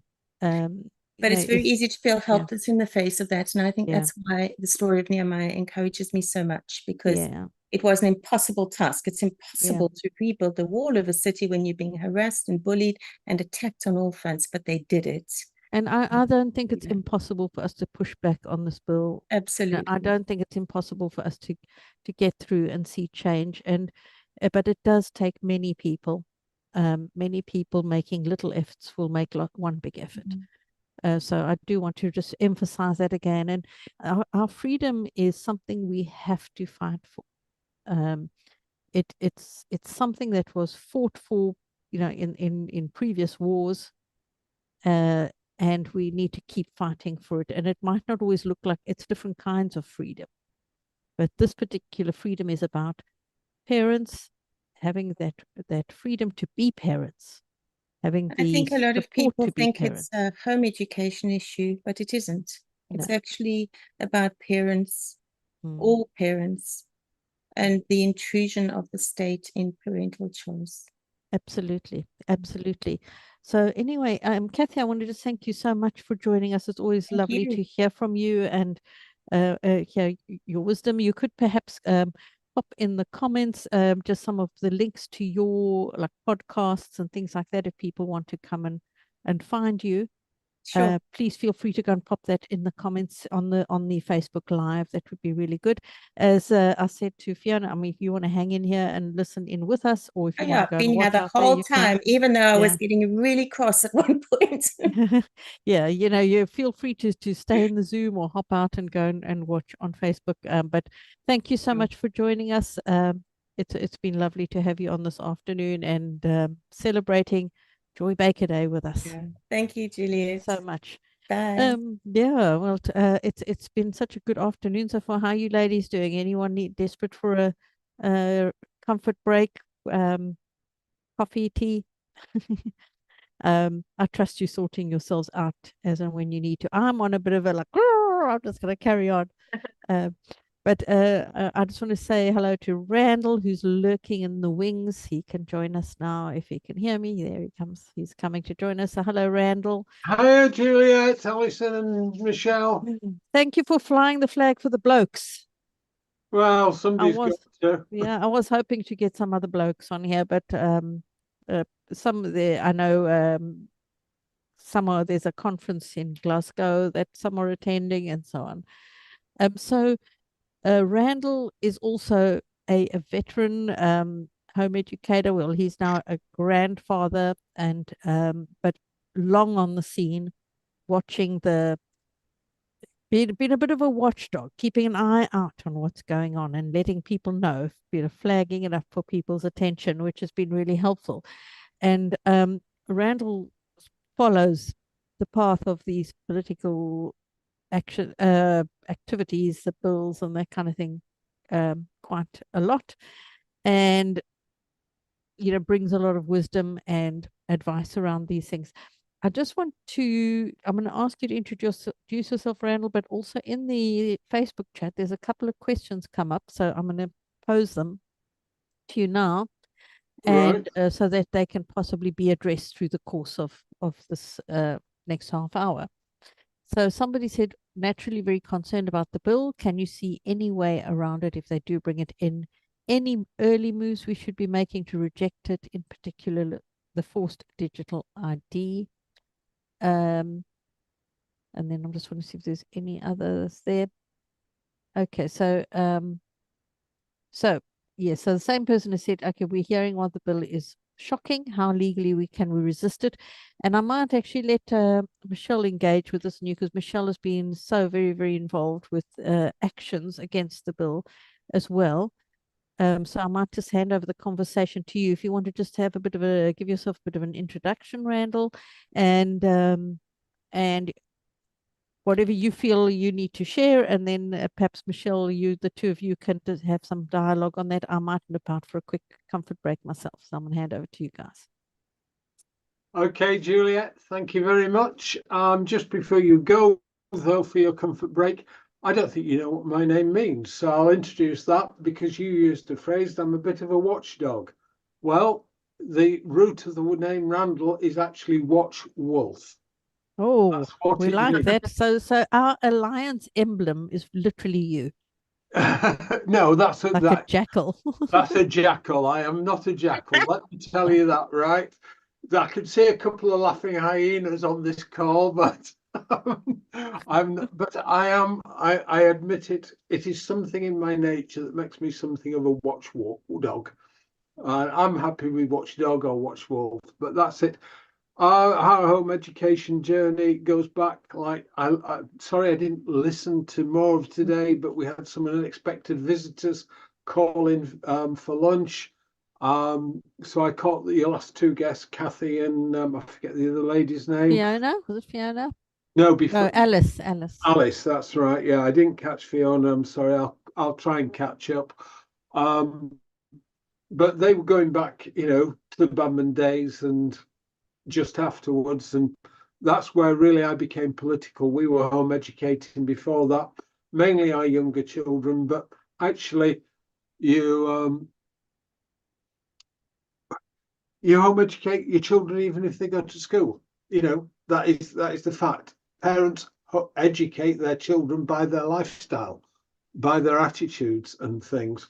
But we formally home educated our kids, our younger children, back in the 90s and into up to 2009 when Ed Balls introduced the Badman Review and his first bill that tried to bring in registers. Boy, they were not as bad as they are in the current bill back then, but that was the situation. We fought it. The hand of Providence, in a way, came in because what happened? Gordon Brown called an election and Labour lost the election, and in the run-up to it, they'd had to sacrifice the registers bit. Many of us knew it was coming back. Not everybody liked the idea, but it did come back with Lord Soley, and that's when I moved up a couple of gears and got even more involved than I had been. So that's me. We're obviously with this white hair. I'm not home educating dad anymore. Some of our grandchildren are home educated, so we still have some links. But I'm here. I really do. I'm thankful for people like Joy Baker, who dug her heels in and said no, and did a lot of fight. And it was interesting to pick up earlier, because it's one of the points I think we do really need to take to heart today, is that Joy fought in a day when the only means of communication was either through printed newsletters or telephone calls and occasional gets-togethers. and there was hardly, I don't know the figures, but some of you may be in home educating local groups that have got 50 or 60 families in them. Back in those days, there was a lot less than that. And even when we started, there wasn't. There may have been 200 or 300 home educating families in the country, but it wasn't the size it is now. Randall, I don't actually think she ever met another home educating family. I would be surprised if I don't think there were any. I don't know if there were others or not, but it was very spread out and meeting that I would imagine she never met them. So, you know, that was it. The one thing I want to say, I don't know if anybody's discussed it so far about the bill. I am encouraged that it seems to have gone on hold. I don't know why it's gone on hold. I cannot explain why. It would only be speculation. One thing we do know from a written answer that Lord Way got this week is they are still talking to the Information Commissioner's Office about data protection issues, and that we know that conversation had started in May. So for a government department to be talking to a arm's length body that long suggests they've got a puzzle they don't know how quite to solve. And if that is the case, not just on the home education, they're not home education, they're children not in school registers, aren't they? Sleight of hands there, folks. Don't believe them. It is home educated kids. They're not really bothered about the children who aren't in school, who they know. Oh, hang on a minute. They want all the flexi schoolers on there for definite. Oh, okay, flexi schoolers, but they know about them. But I know, but they're saying that this is a way of them capturing the numbers of flexi schoolers, and I'm like, give them a registration mark. No. What it really is, Alison, it's about catching who else is teaching them. Yeah, because let's be honest. Yeah, because that's the arms and legs of the register, isn't it? The register is not a list of children. It is not simply a list of children and where they live. It has the whole point about this list is that it's not a list, and it has arms and legs attached to it, and it brings in this digital ID stuff. And I just want to say this, Randall, because it's come up today. Simon Squibb's interview with ITV came out this morning. Yeah, I've seen it. Yeah, and you'll notice there was a bit of a voiceover at one point. Did you notice that? Yeah. About this isn't a digital ID. It's just a unique identifying number that will be linked to databases. Could you just explain to us why it's not a digital ID through the back door or the thin end of a wedge of a digital ID, permanent digital ID through the back door? Because I think it is. Well, I think that voiceover, as you said, it's a very unusual thing to happen. So I presume somebody in government, somewhere in the state, had to vet the video before it went out. Or some lawyers said, oh, we can't let this go out like this. So rather than what was ever said, it's been voiced over. And I can't prove that, but it sticks out like a sore thumb. It does. So, it's shenanigans. It's more shenanigans, isn't it? And they also, the other thing that they did, we're going to have to think of a word for this, Michelle. Whatever the BBC did to the Donald Trump stuff, you know, where they spliced and diced it and glued two bits together, they did the same thing to Michelle in to educational freedom in the article. They sliced and diced, shoved a bit in the middle, took it out of context, and put it in as a quote. Yeah, that happens all the time in journalism. At the moment, didn't used to. No. Oh, look, I'm not going there. That's not right. To this degree. Let's go back to where we were on this on this register not being a list like they have in the Isle of Man. Yeah. In the Isle of Man, they have to notify. It is not a register; it's a notification scheme.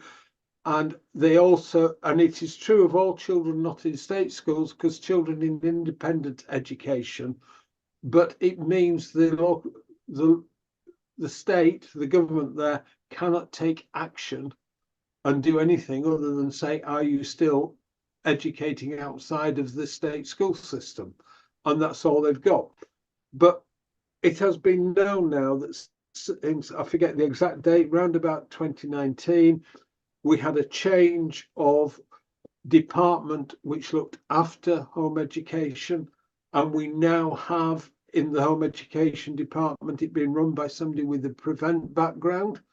And the only explanation for that list of details people have got to give, and the fact that then they've got to give the name and address of other people, and this is where it connects with with flexi schoolers, Alison, is that Prevent are wanting to, the Prevent mentality says we must check up who is teaching these people. And that's why flexi school children need to be on it, so that the state knows who they're going to for other lessons during the time they're not in school. And if you want the confirmation of that in a way, in the committee, the Commons Committee, not the Lords Committee, on the bill, one amendment talked about reducing the amount of data collected, and I think it would have been not at weekends or during holidays. And then Minister Stephen Morgan said we must be able to build up a complete picture of these children. And that tells you that the state wants to know the colour of your children's underwear as much as anything else. Yeah. That's what it's about.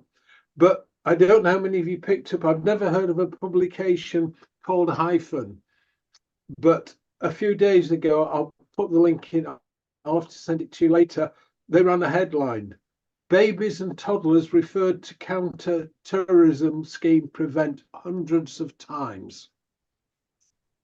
This is getting ridiculous.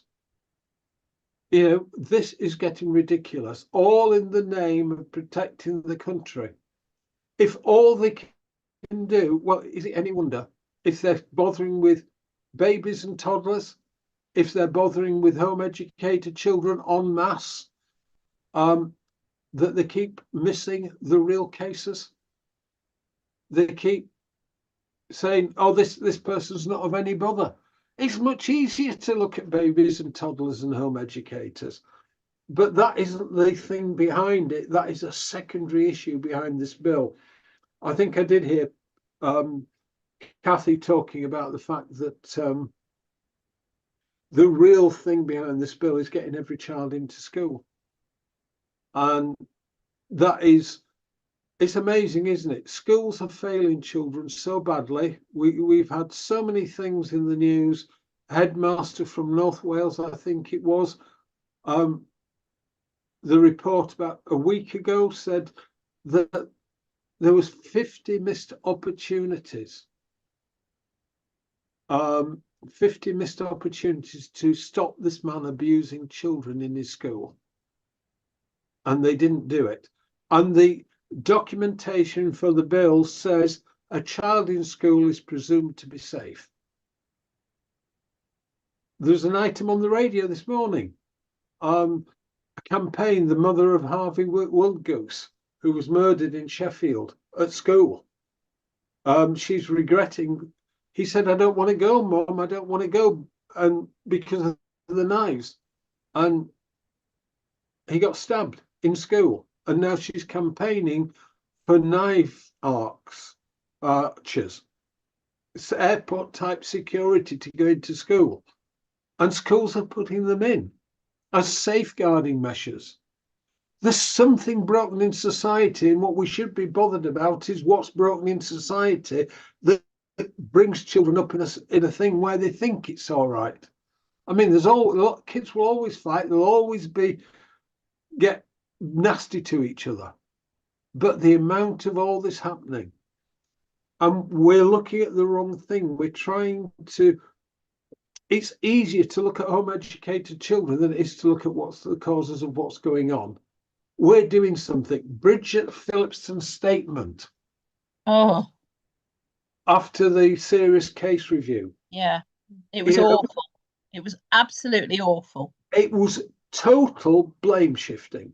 Yep. Complete blame shifting. Yes, she headlined home education, what we're doing in the children's wellbeing in schools bill. This will sort it all. No, it won't. But you can't. Best bit is the report itself states it will not. So in that report, it explicitly has a line stating that the register would not have saved Sarah. It has that in that. The report's bad, but it has that line in there. Yeah. So I want to make sure that we kind of address some of the questions and so on while we have you on, Randall. So it's more about like, what can we do? So can you see any way around it if they bring the bill in? Are there any early moves we could be making to reject it? And also just the concerns about the forced consistent identifying number. Well, I think two things. I did talk earlier about the fact that it's got this delay and pondered whether it's about the data protection, because that conversation has been going on for 6 months. I think, yeah, we can do. I think now we ought to be thankful that somebody has asked a question of the DFE. I would like to think it's possibly some of the legal opinions that have already been made public. Some haven't, maybe one of them as well, that have asked questions of the DFE that are getting them there. But even if they press ahead, because they're trying to find a way round those questions, if they press ahead, it's going to take parents to stand up and to protect their children's data and refuse to give it. I've been talking now for over 2 years when I've done in-person talks that it's time for home educating parents to strengthen their backbone. You know, in the end, the only thing that does it is when mums and dads together, where they are together, stand up to the state and say, we are not going to comply. That is the only thing you can do. And it has to be en masse. If there's only a few people, it doesn't work. It's got to be a real mass movement, doesn't it? Well, let's put it this way. Anybody who thinks I'll leave it to somebody else won't be able to complain if there's not enough people doing it. Yeah. To make a difference. Yeah. It doesn't have to be 100%, but for instance, if people, there's two ways of handling the requirement. One is you ignore it altogether, and other people could just put far too much information into the thing, make it difficult for them to think. Yeah. But really, I think most people with children will have to count the cost of not doing anything. And this isn't just about home educators. I think this was mentioned earlier. What is happening is about parent and parenthood. And there is now a low trust of parents. It's actually a high level of distrust of parents in this country. And so people have to, you know, the state thinks it's got to check everything a parent does. And if the child has problems, the parents are the first cause of suspicion in that life. You see it, you know, this thing that you can't, if your child's on a child protect, going through an inquiry stage that's in the bill, there's no nuance in there where it says if it's because of the parents, right? It's just if they're going through it. What if the parents have decided to homeschool because too many people use that phrase these days, home educate, because their child are being bullied or being threatened with a knife at school, and they say, I don't want to put them in that. I mean, one time in the States, the biggest driver of homeschooling, I can use it there, was religious conviction. I spoke to somebody about 5 years ago, and they told me it is now gun crime in American schools is the biggest driver of homeschooling there. Wow. If that, this rising crime in schools and things is going to contribute to the numbers even more. I also think, by the way, we need more than one phrase to describe children educated out of school. That's just an aside. Yeah. Many parents are going into online tutoring and they're going to be on this register, but it's not genuine home education as Joe Baker would recognise it. Let's bring her back in, since it's Joe Baker. I think that's actually a good point you raised, Randall. And I think if you don't mind us spending a bit of time on it, just to what is home education? What is proper? What would we consider to be true home education? I'm into a new phrase that I keep trying to market. I will take every opportunity I can to market it, and it's family-based education. Right? The family, not home. Home to a bureaucrat is a building. A family is a set of relationships. It's based in the family. It isn't confined to the family. How many times have we heard the DFE and others say, well, we need to see your home as that's the premises you're doing the teaching in, right? You know what they did with playgroups and things? They made them fit these hinge protectors so children can't get their fingers trapped indoors anywhere that's used as a playgroup. Well, they've got that mentality. We've got to come and see your home and do it. We're not talking about home. Most of home education doesn't happen at home. A good proportion does, but an awful lot happens in many other places. Yeah. So it's based in the family, and sorry, not education, but learning, family-based learning, because education to, again, the DFE is what you are taught, where learning is what you actually take into you and absorb. What we were talking about earlier, while I was listening to Cathy, that children get motivated. Simon, on that video that ITV are doing, have said Simon Squibb, yes. Right, Simon Squibb. He said the same thing. Children learn when they're motivated to learn. And this is one of the problem with the system. Before the mass school movement, all children were educated at home, right, by their parents, in whatever it was, right? The rich people, when the boys got to 7, sent them off to one of the schools. But by then they'd already had character development and things. So what I think we need to do is distinguish between types of out of school education. Learning. The different categories, really. Yeah. And I don't consider online tutoring to be home education. No, it's like it's a bit like the Australian bush schools. Yeah. They used to have over the radio. The kids used to have to access it over the radio because they lived too remotely. And I think that's a fair point. But one thing that schools, although they say it's about learning, that's only one thing they're after with the school system. A lot of it is about shaping a certain kind of citizen that behaves a certain way and is compliant. Michelle, have you got any thoughts on what Randall said? While you find the unmute button. No, well, I do think we need to start having a wider remit in what we're saying. I also think, if Labour want to do one of their statistics bits, they could overnight turn around and say that the ones where it is literally your child is online from 9 a.m. till 3 p.m. in lessons, they've already done you can register to be an approved online provider. Then just go one further and make those ones official online schools.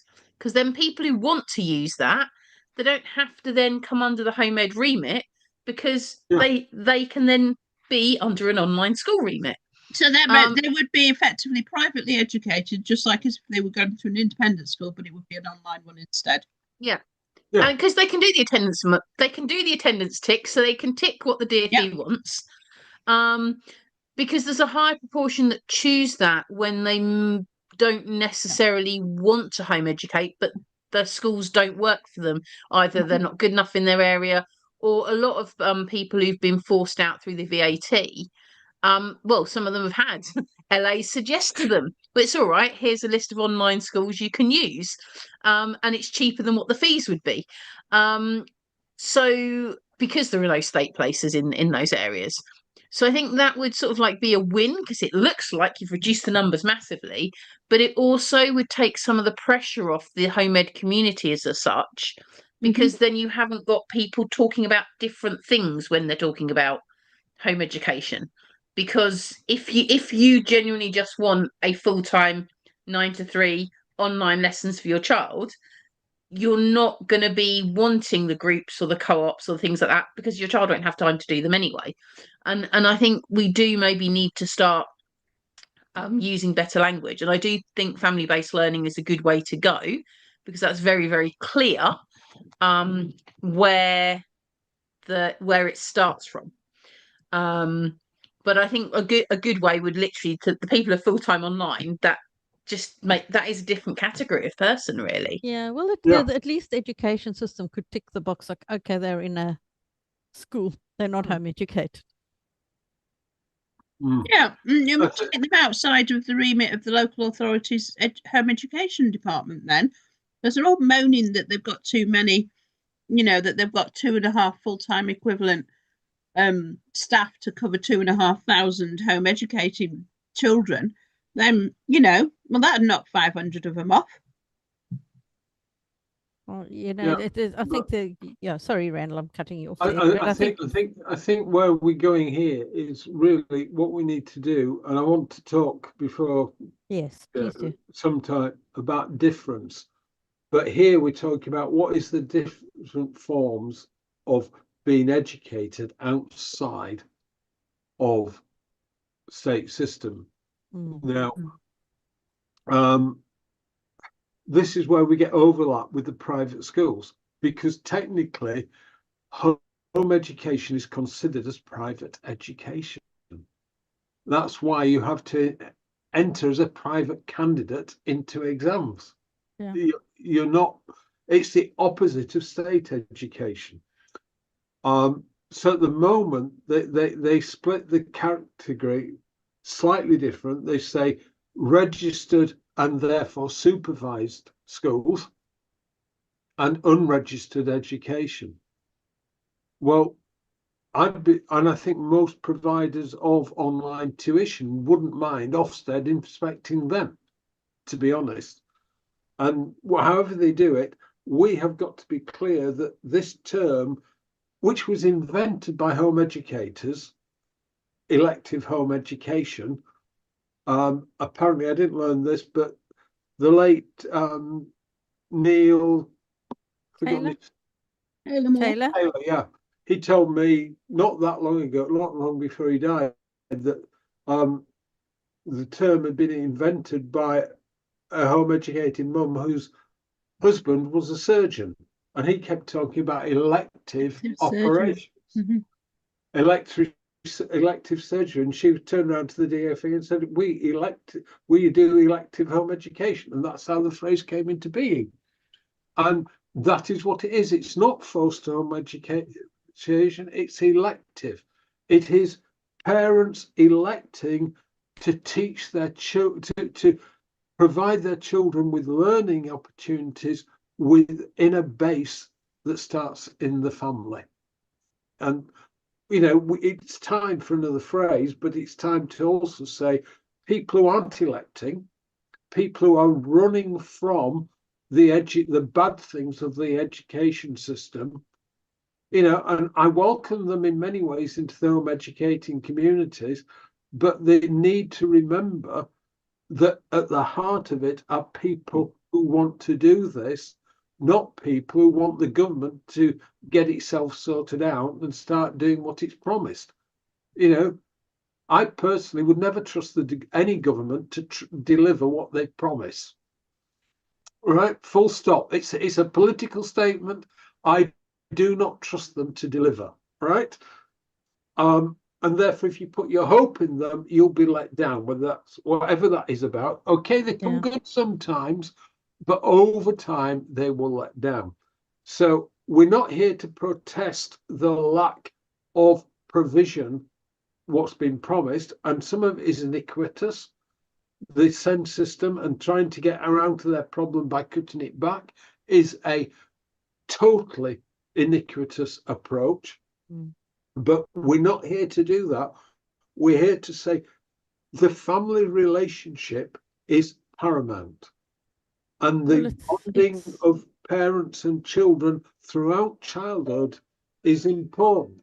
It's sacred, really, isn't it? Yeah. And yeah, you know, and that is what we've got to protect.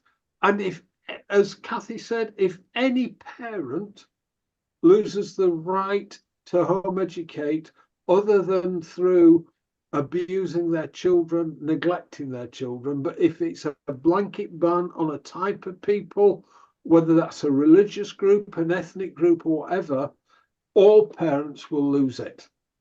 Exactly. You know, and we're here to protect that space. And we're here to protect it for people who don't value it today.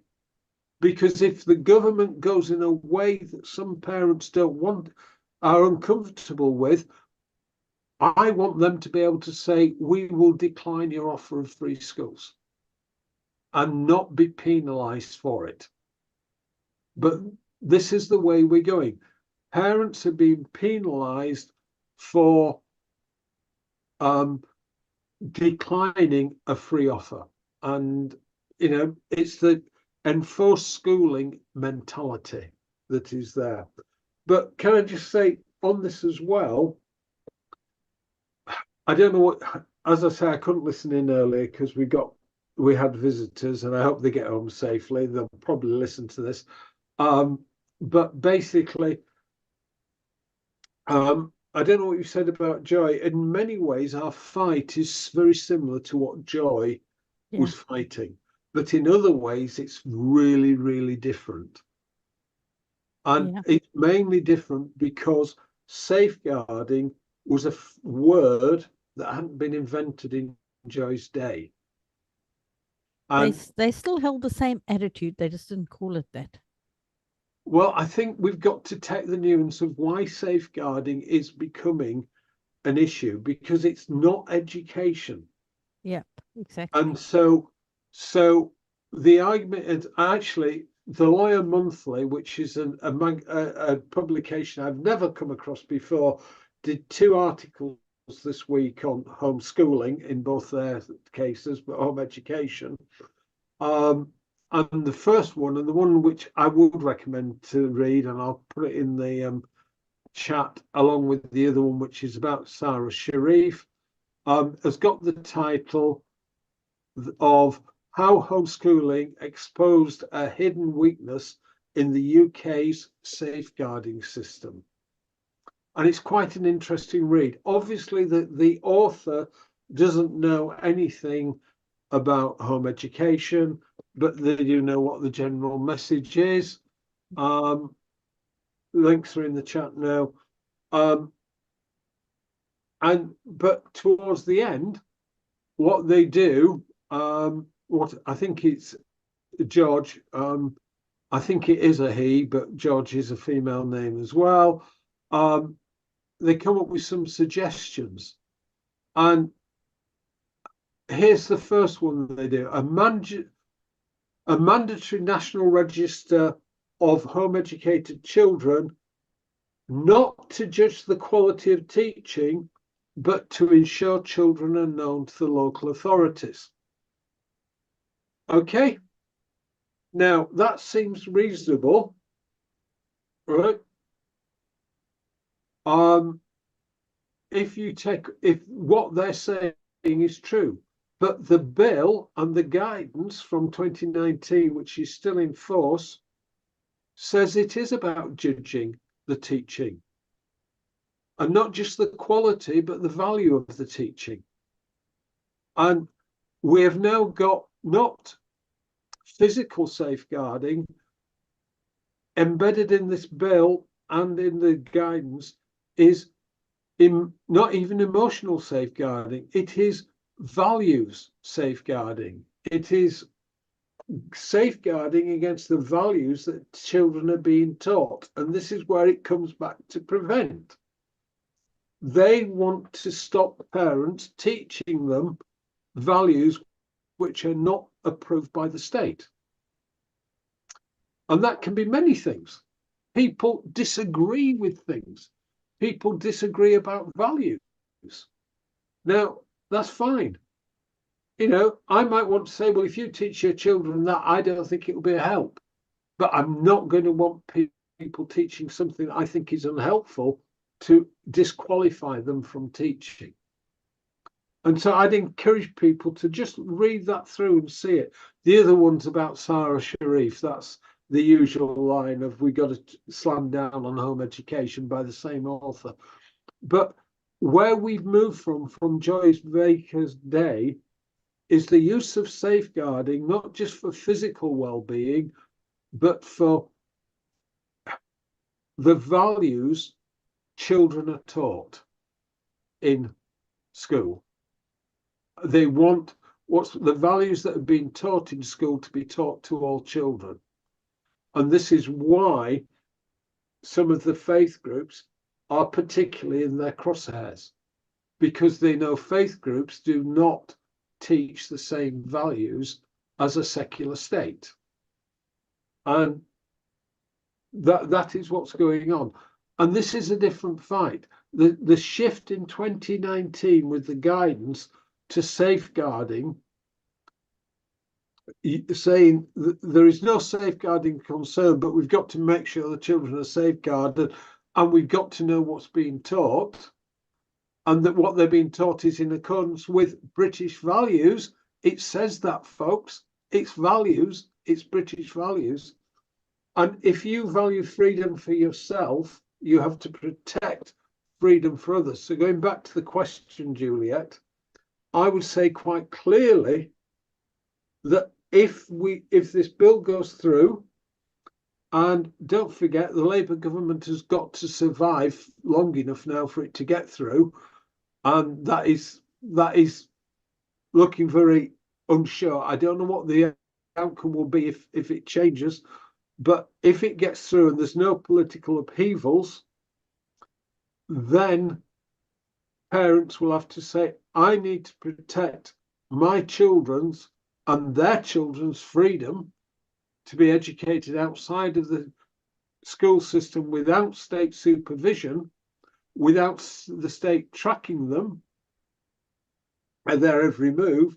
You know, I thought Simon Squibb had a good point on the thing. He doesn't want his childhood experiences to follow him through life. Why should any of us? Why should we want that on our children? And basically, we're going to have to say the only way I can defend my own and my children's and their children's freedom is to defend everybody's. And that is more of a battle now than it was in Joy's day. So I think we've got to see that the arguments have moved on, and we have got to take it from that point. You muted, Juliet. You got Michelle's disease. No, I think it's hold on. Yeah, I can hear you now. Yeah, it's my headset. It wasn't, it come undone a bit. I think, you know, this is the thing is that in the 50s and 60s, obviously there was still some recognition of parents being in charge. Plus, you know, it was post-war Britain. They didn't need more burdens on them at that point, I don't think. We are in a different era now. There are other agendas. There are global agendas at play here where one is affecting what one country does affects another country. We have MPs who are looking to Germany as an example of how school should be done and compulsory schooling should be done. which is very scary because we don't particularly want to be using that as our model. I feel the model in the UK has worked fairly well up till now, as long as everyone's doing their jobs. Well, the model in the UK is very different. The state Yeah. is not able to supervise parents. Yeah. The British government, the Department for Education, had it in the 2022 schools bill. They've got it in the background papers for this, quoting the case from Conrad v. Germany, that the state should supervise what's happening and to prevent parallel societies. And those of you who've managed to read anything of the UNESCO report that came out about 3 or 4 weeks ago, too much happening to get my head into it up to now, but what I've spotted, they're also quoting the same case. It is the same case. The state needs to supervise parenthood. Yeah. And, you know, we know that that's not worked out particularly well in the past anyway, in examples where it's happened. So, Michelle, we are sort of heading into the last half an hour of our live. If anyone feels that we need to continue, we can. I'm fine to continue as well. But we've had some questions about what can we do? What are the actions that we can take? And I know Randall's also got some thoughts on this, but you know, we have the Home Education Action Group, which is called the Action Group because we try and put actions on there that we can do against any political moves against home education. And then Michelle also has the Stop the Children's Wellbeing in Schools page, which you can join. And there's a lot of actions that are being replicated. So the Michelle's page is being shared also in the action group, and we're supporting Michelle with many of the actions that she is moving or putting forward. So what I want to do is I think let's try and finish this on a more positive note about what can we do. Maybe we can look at so for Joy, she was a force of nature as well. She was very good with the pen and with writing very good arguments. So I think one thing we need to do is what are our arguments? We need to kind of have an idea what those are. And I know you could tell us where people can find some of those. And it's also that being willing to see this thing through to the end, which Joy Baker did as well. She had to see it through to the end. It took her, I think, about 10 years in all to finish her battle. So those are two things that we can take away from the example of Joy Baker is, you know, what are your arguments and are you willing to see it through to the end? So perhaps I want to let you just talk a little bit about some actions people can get involved in, which will give them something to do, something constructive. Well, the first thing is we need to take everything one step at a time.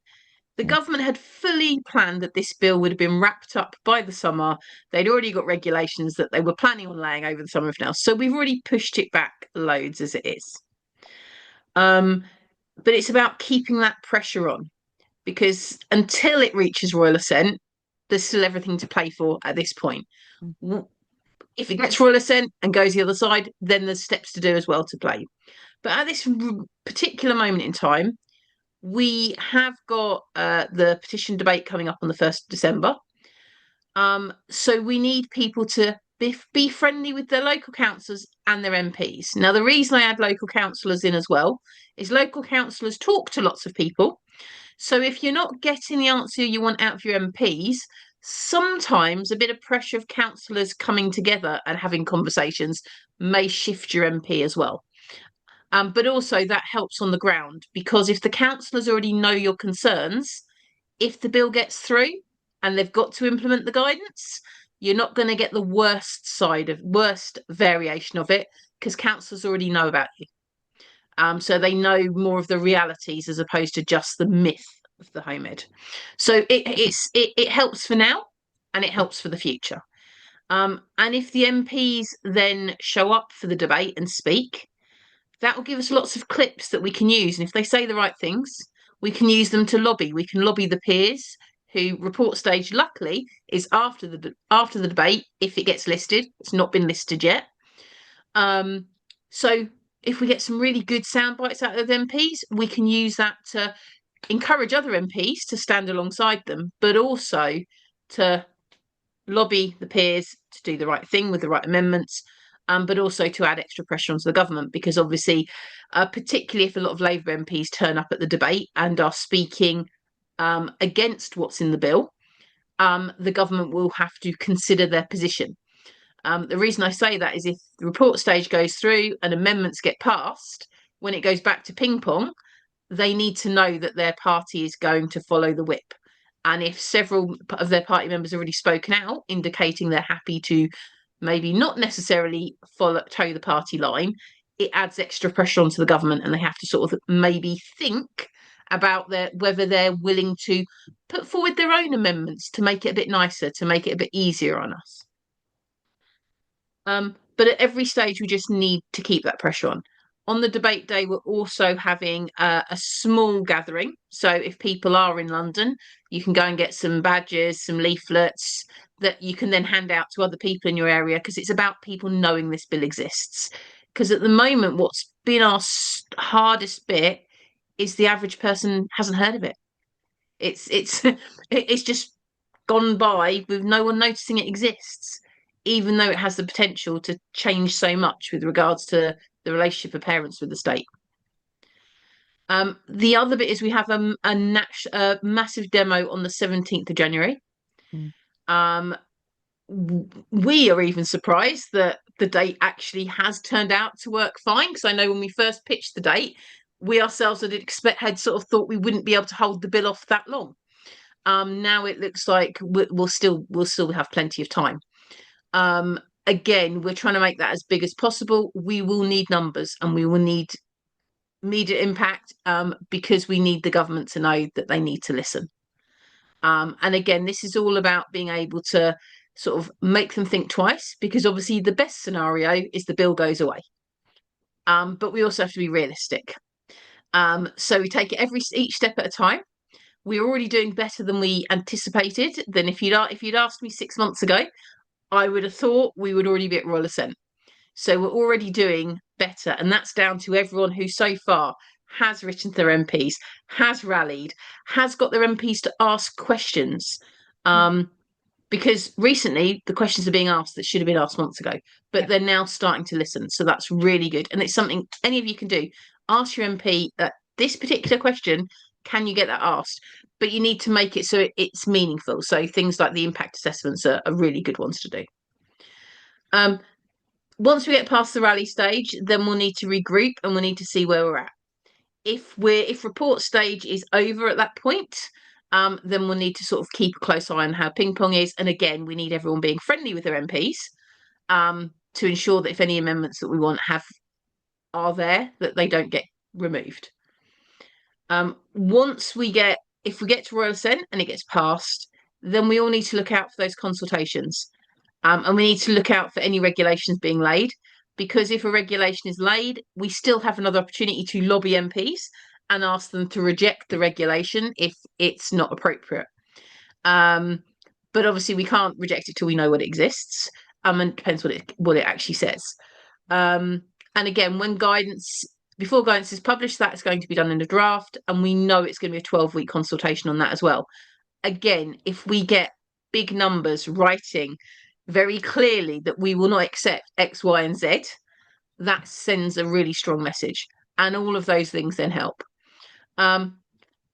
If we get that far, though, then we may be looking at having to do legal challenges, and we'd have to be looking at how we don't comply or do comply in a way that we can all be comfortable with, whilst we wait for legal challenges to go through. Okay. Yeah. Can't hear you. Sorry? What did You Can't hear you. Quiet. Oh, Okay, come closer to my microphone. That's better. Jen, is that better? yeah. Okay, so Jen Hodge put a very useful post up this morning about alternative provisions.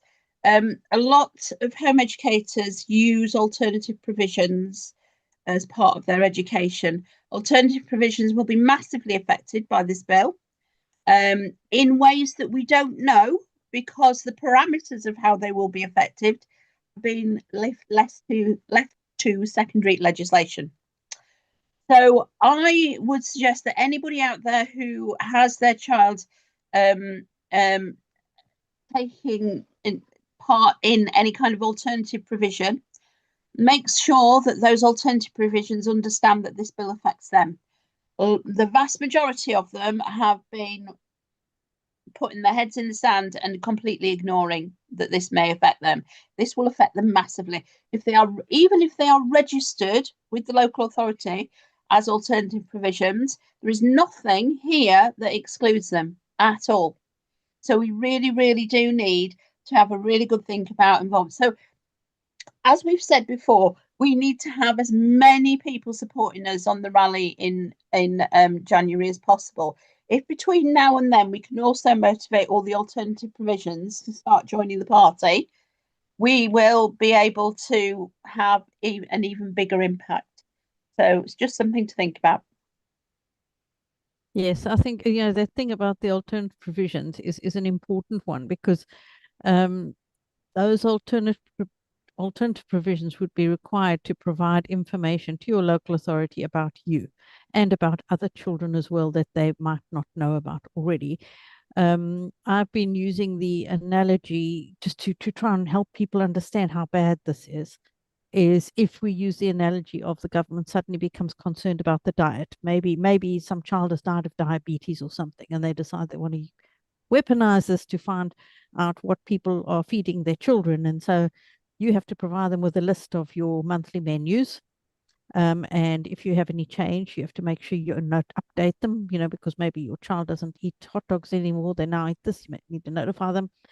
And then you have to send them the information everywhere you buy your groceries. So you send them your details of Tesco and Sainsbury's or whatever.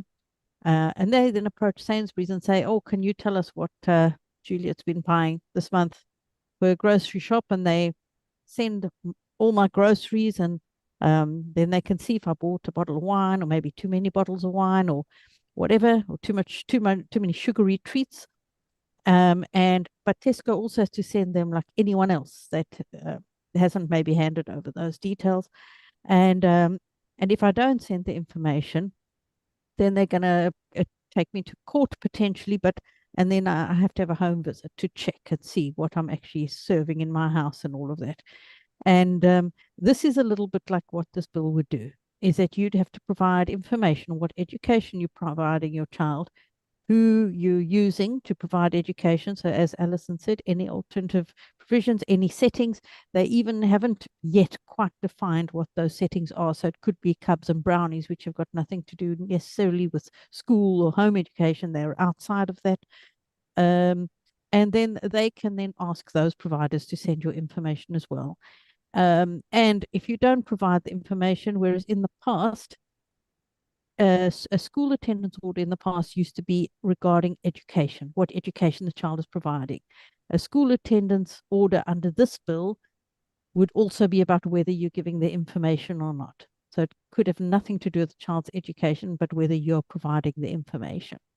And then under that school attendance order, the threat of it, they could come do home visits and that kind of thing to consider where the child's being educated. So there's a lot of things that are really quite nasty. One of my others that I really hate is that in the past, sharing data without consent was only to be done if a child was at risk of significant harm or at significant risk of harm. I'm not sure which, but either works. Yeah, significant risk of harm. Suffering or risk of is the... Yeah. Now, in this bill, if you look carefully, they talk about sharing data without your consent to promote the well-being of the child, the welfare of the child. That is a very, very low bar. And it means that people could share your child's data without your consent for pretty much anything they could cook up. So that to me is to be really concerned about as well. It's not strong enough. It's not robust enough. And there's also no protection in this bill for parents for if your local authority behaves badly. There's a lot of asking of saying what we have to give, and there's almost zero giving anything that they have to give us. So there's all stick, no carrot. So it is a very, very nasty bill, and we do need to fight it. And please, if you are not part of the Home Education Action Group on Facebook already, or if you are not following the Stop the Children's Wellbeing in Schools Bill page, please go and do that, because you will hear of actions you can take. We want to see as many as possible at the protest on the 17th of January. So it's a Saturday. You can plan ahead, put it in your diaries. Don't let anything stop you from getting there. Make a plan and a backup plan. If you're going to take the train and the trains are giving trouble, make a backup plan. Make sure you have your warm outfit planned as well. It's going to be cold. So we need to think about all of these things so that we don't flake out. We cannot afford to flake out. This is that's not what Joy Baker would have done, and it's not what we're going to do. So we all need to get a little bit more serious about this and just understand what we might lose if this bill passes. One way of keeping up with what's going on a regular basis in a really easy, bite-sized way is to sign up for the Substack. Absolutely, yes. Sign up for the Substack, and we'll put it underneath here. Yeah, Amy, can you go and find the link for the Substack and pop it in? So on the so there's the Home Education Alliance page as well. So if you don't want to join a private group, you can just follow the Home Education Alliance page. Actually, the Stop the Children's Wellbeing Schools page will also do this, but we have a Sunday night live as well, where we talk about what the most recent updates are. And then those same updates will be in the Substack, along with links for other things as well that you might be wanting to act on. So subscribing to the Substack means that you get it in your inbox on a Monday morning, all the information you need. So please go. Those are some simple things you can do to make sure you stay updated on everything. Can I just say that I've been sat in the comments because I've been too sick to be on the camera, and it's so lovely to see people are actually asking questions. They're getting involved. There was one that kind of came up while Randall was speaking, and I think the intention was for us to kind of get Michelle to answer that, but I think it's really important to highlight. Kind of brought up a lot of feelings for me. I'm a second generation home educated person. I was home educated myself, and I'm home educating my son, and he's never been to school or nursery, and he's very vocal about his rights to be home educated. He doesn't feel that he should be pressured into being sent to school or conform to any school norms. We've definitely seen the product around us and decided that that's not our crowd.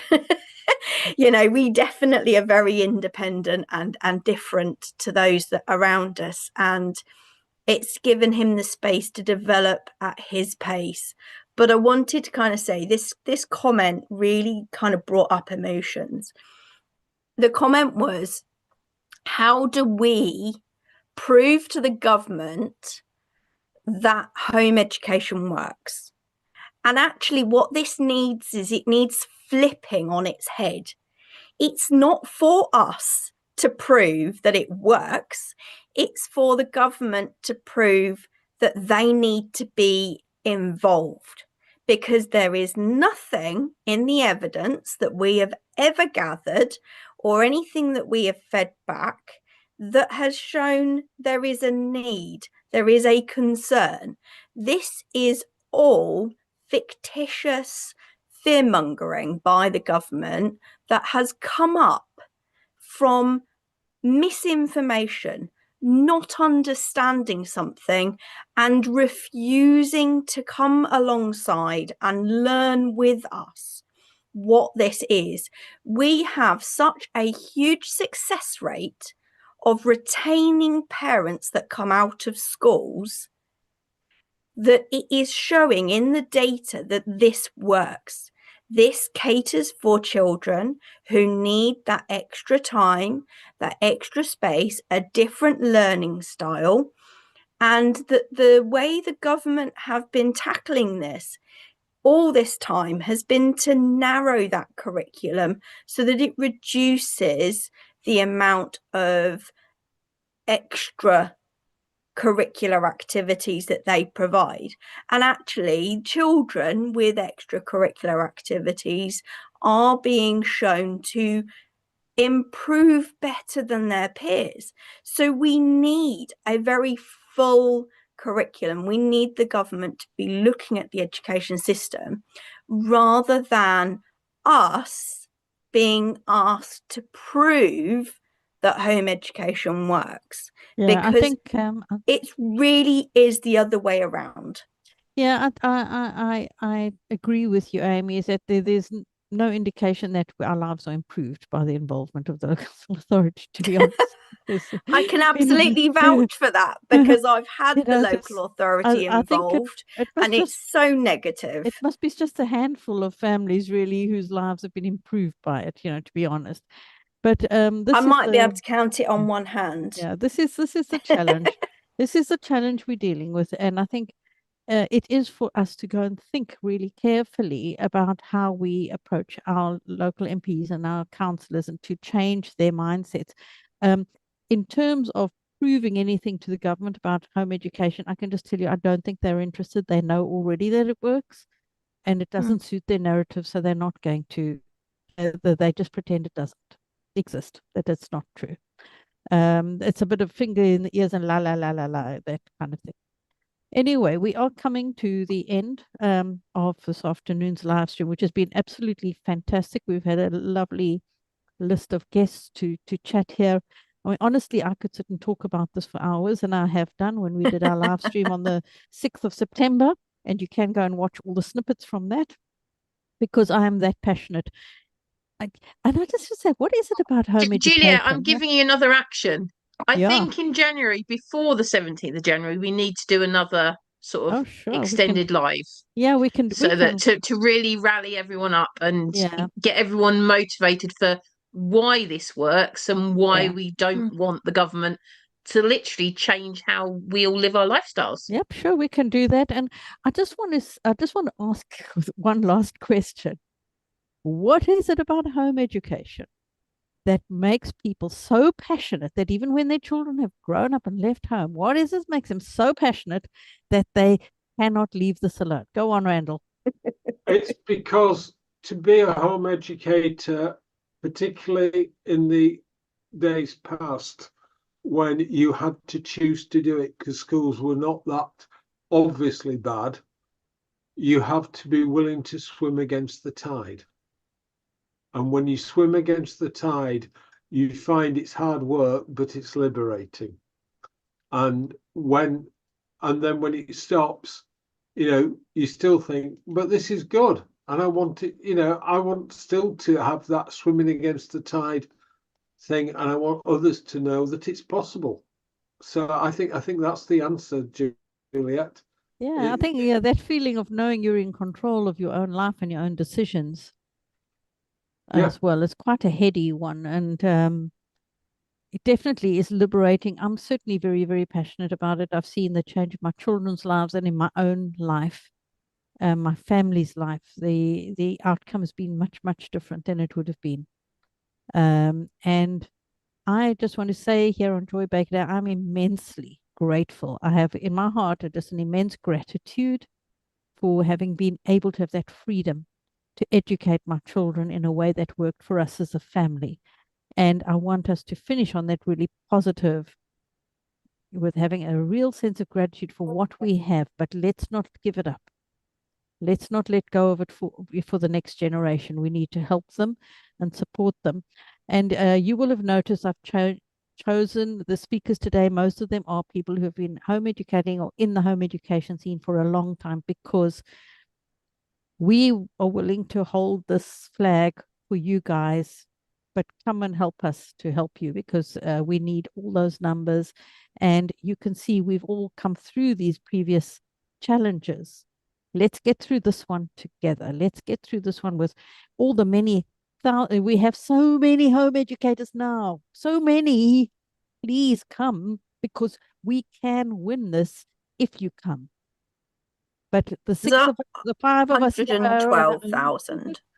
yeah, we have a lot. 112,000 registered. So We have a we lot. know there's more out there. And there are people that have signed the petition. We had 166,000 sign the petition.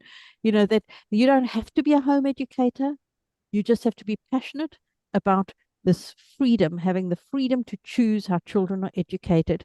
You can be an alternative provider. You can be an educational provider.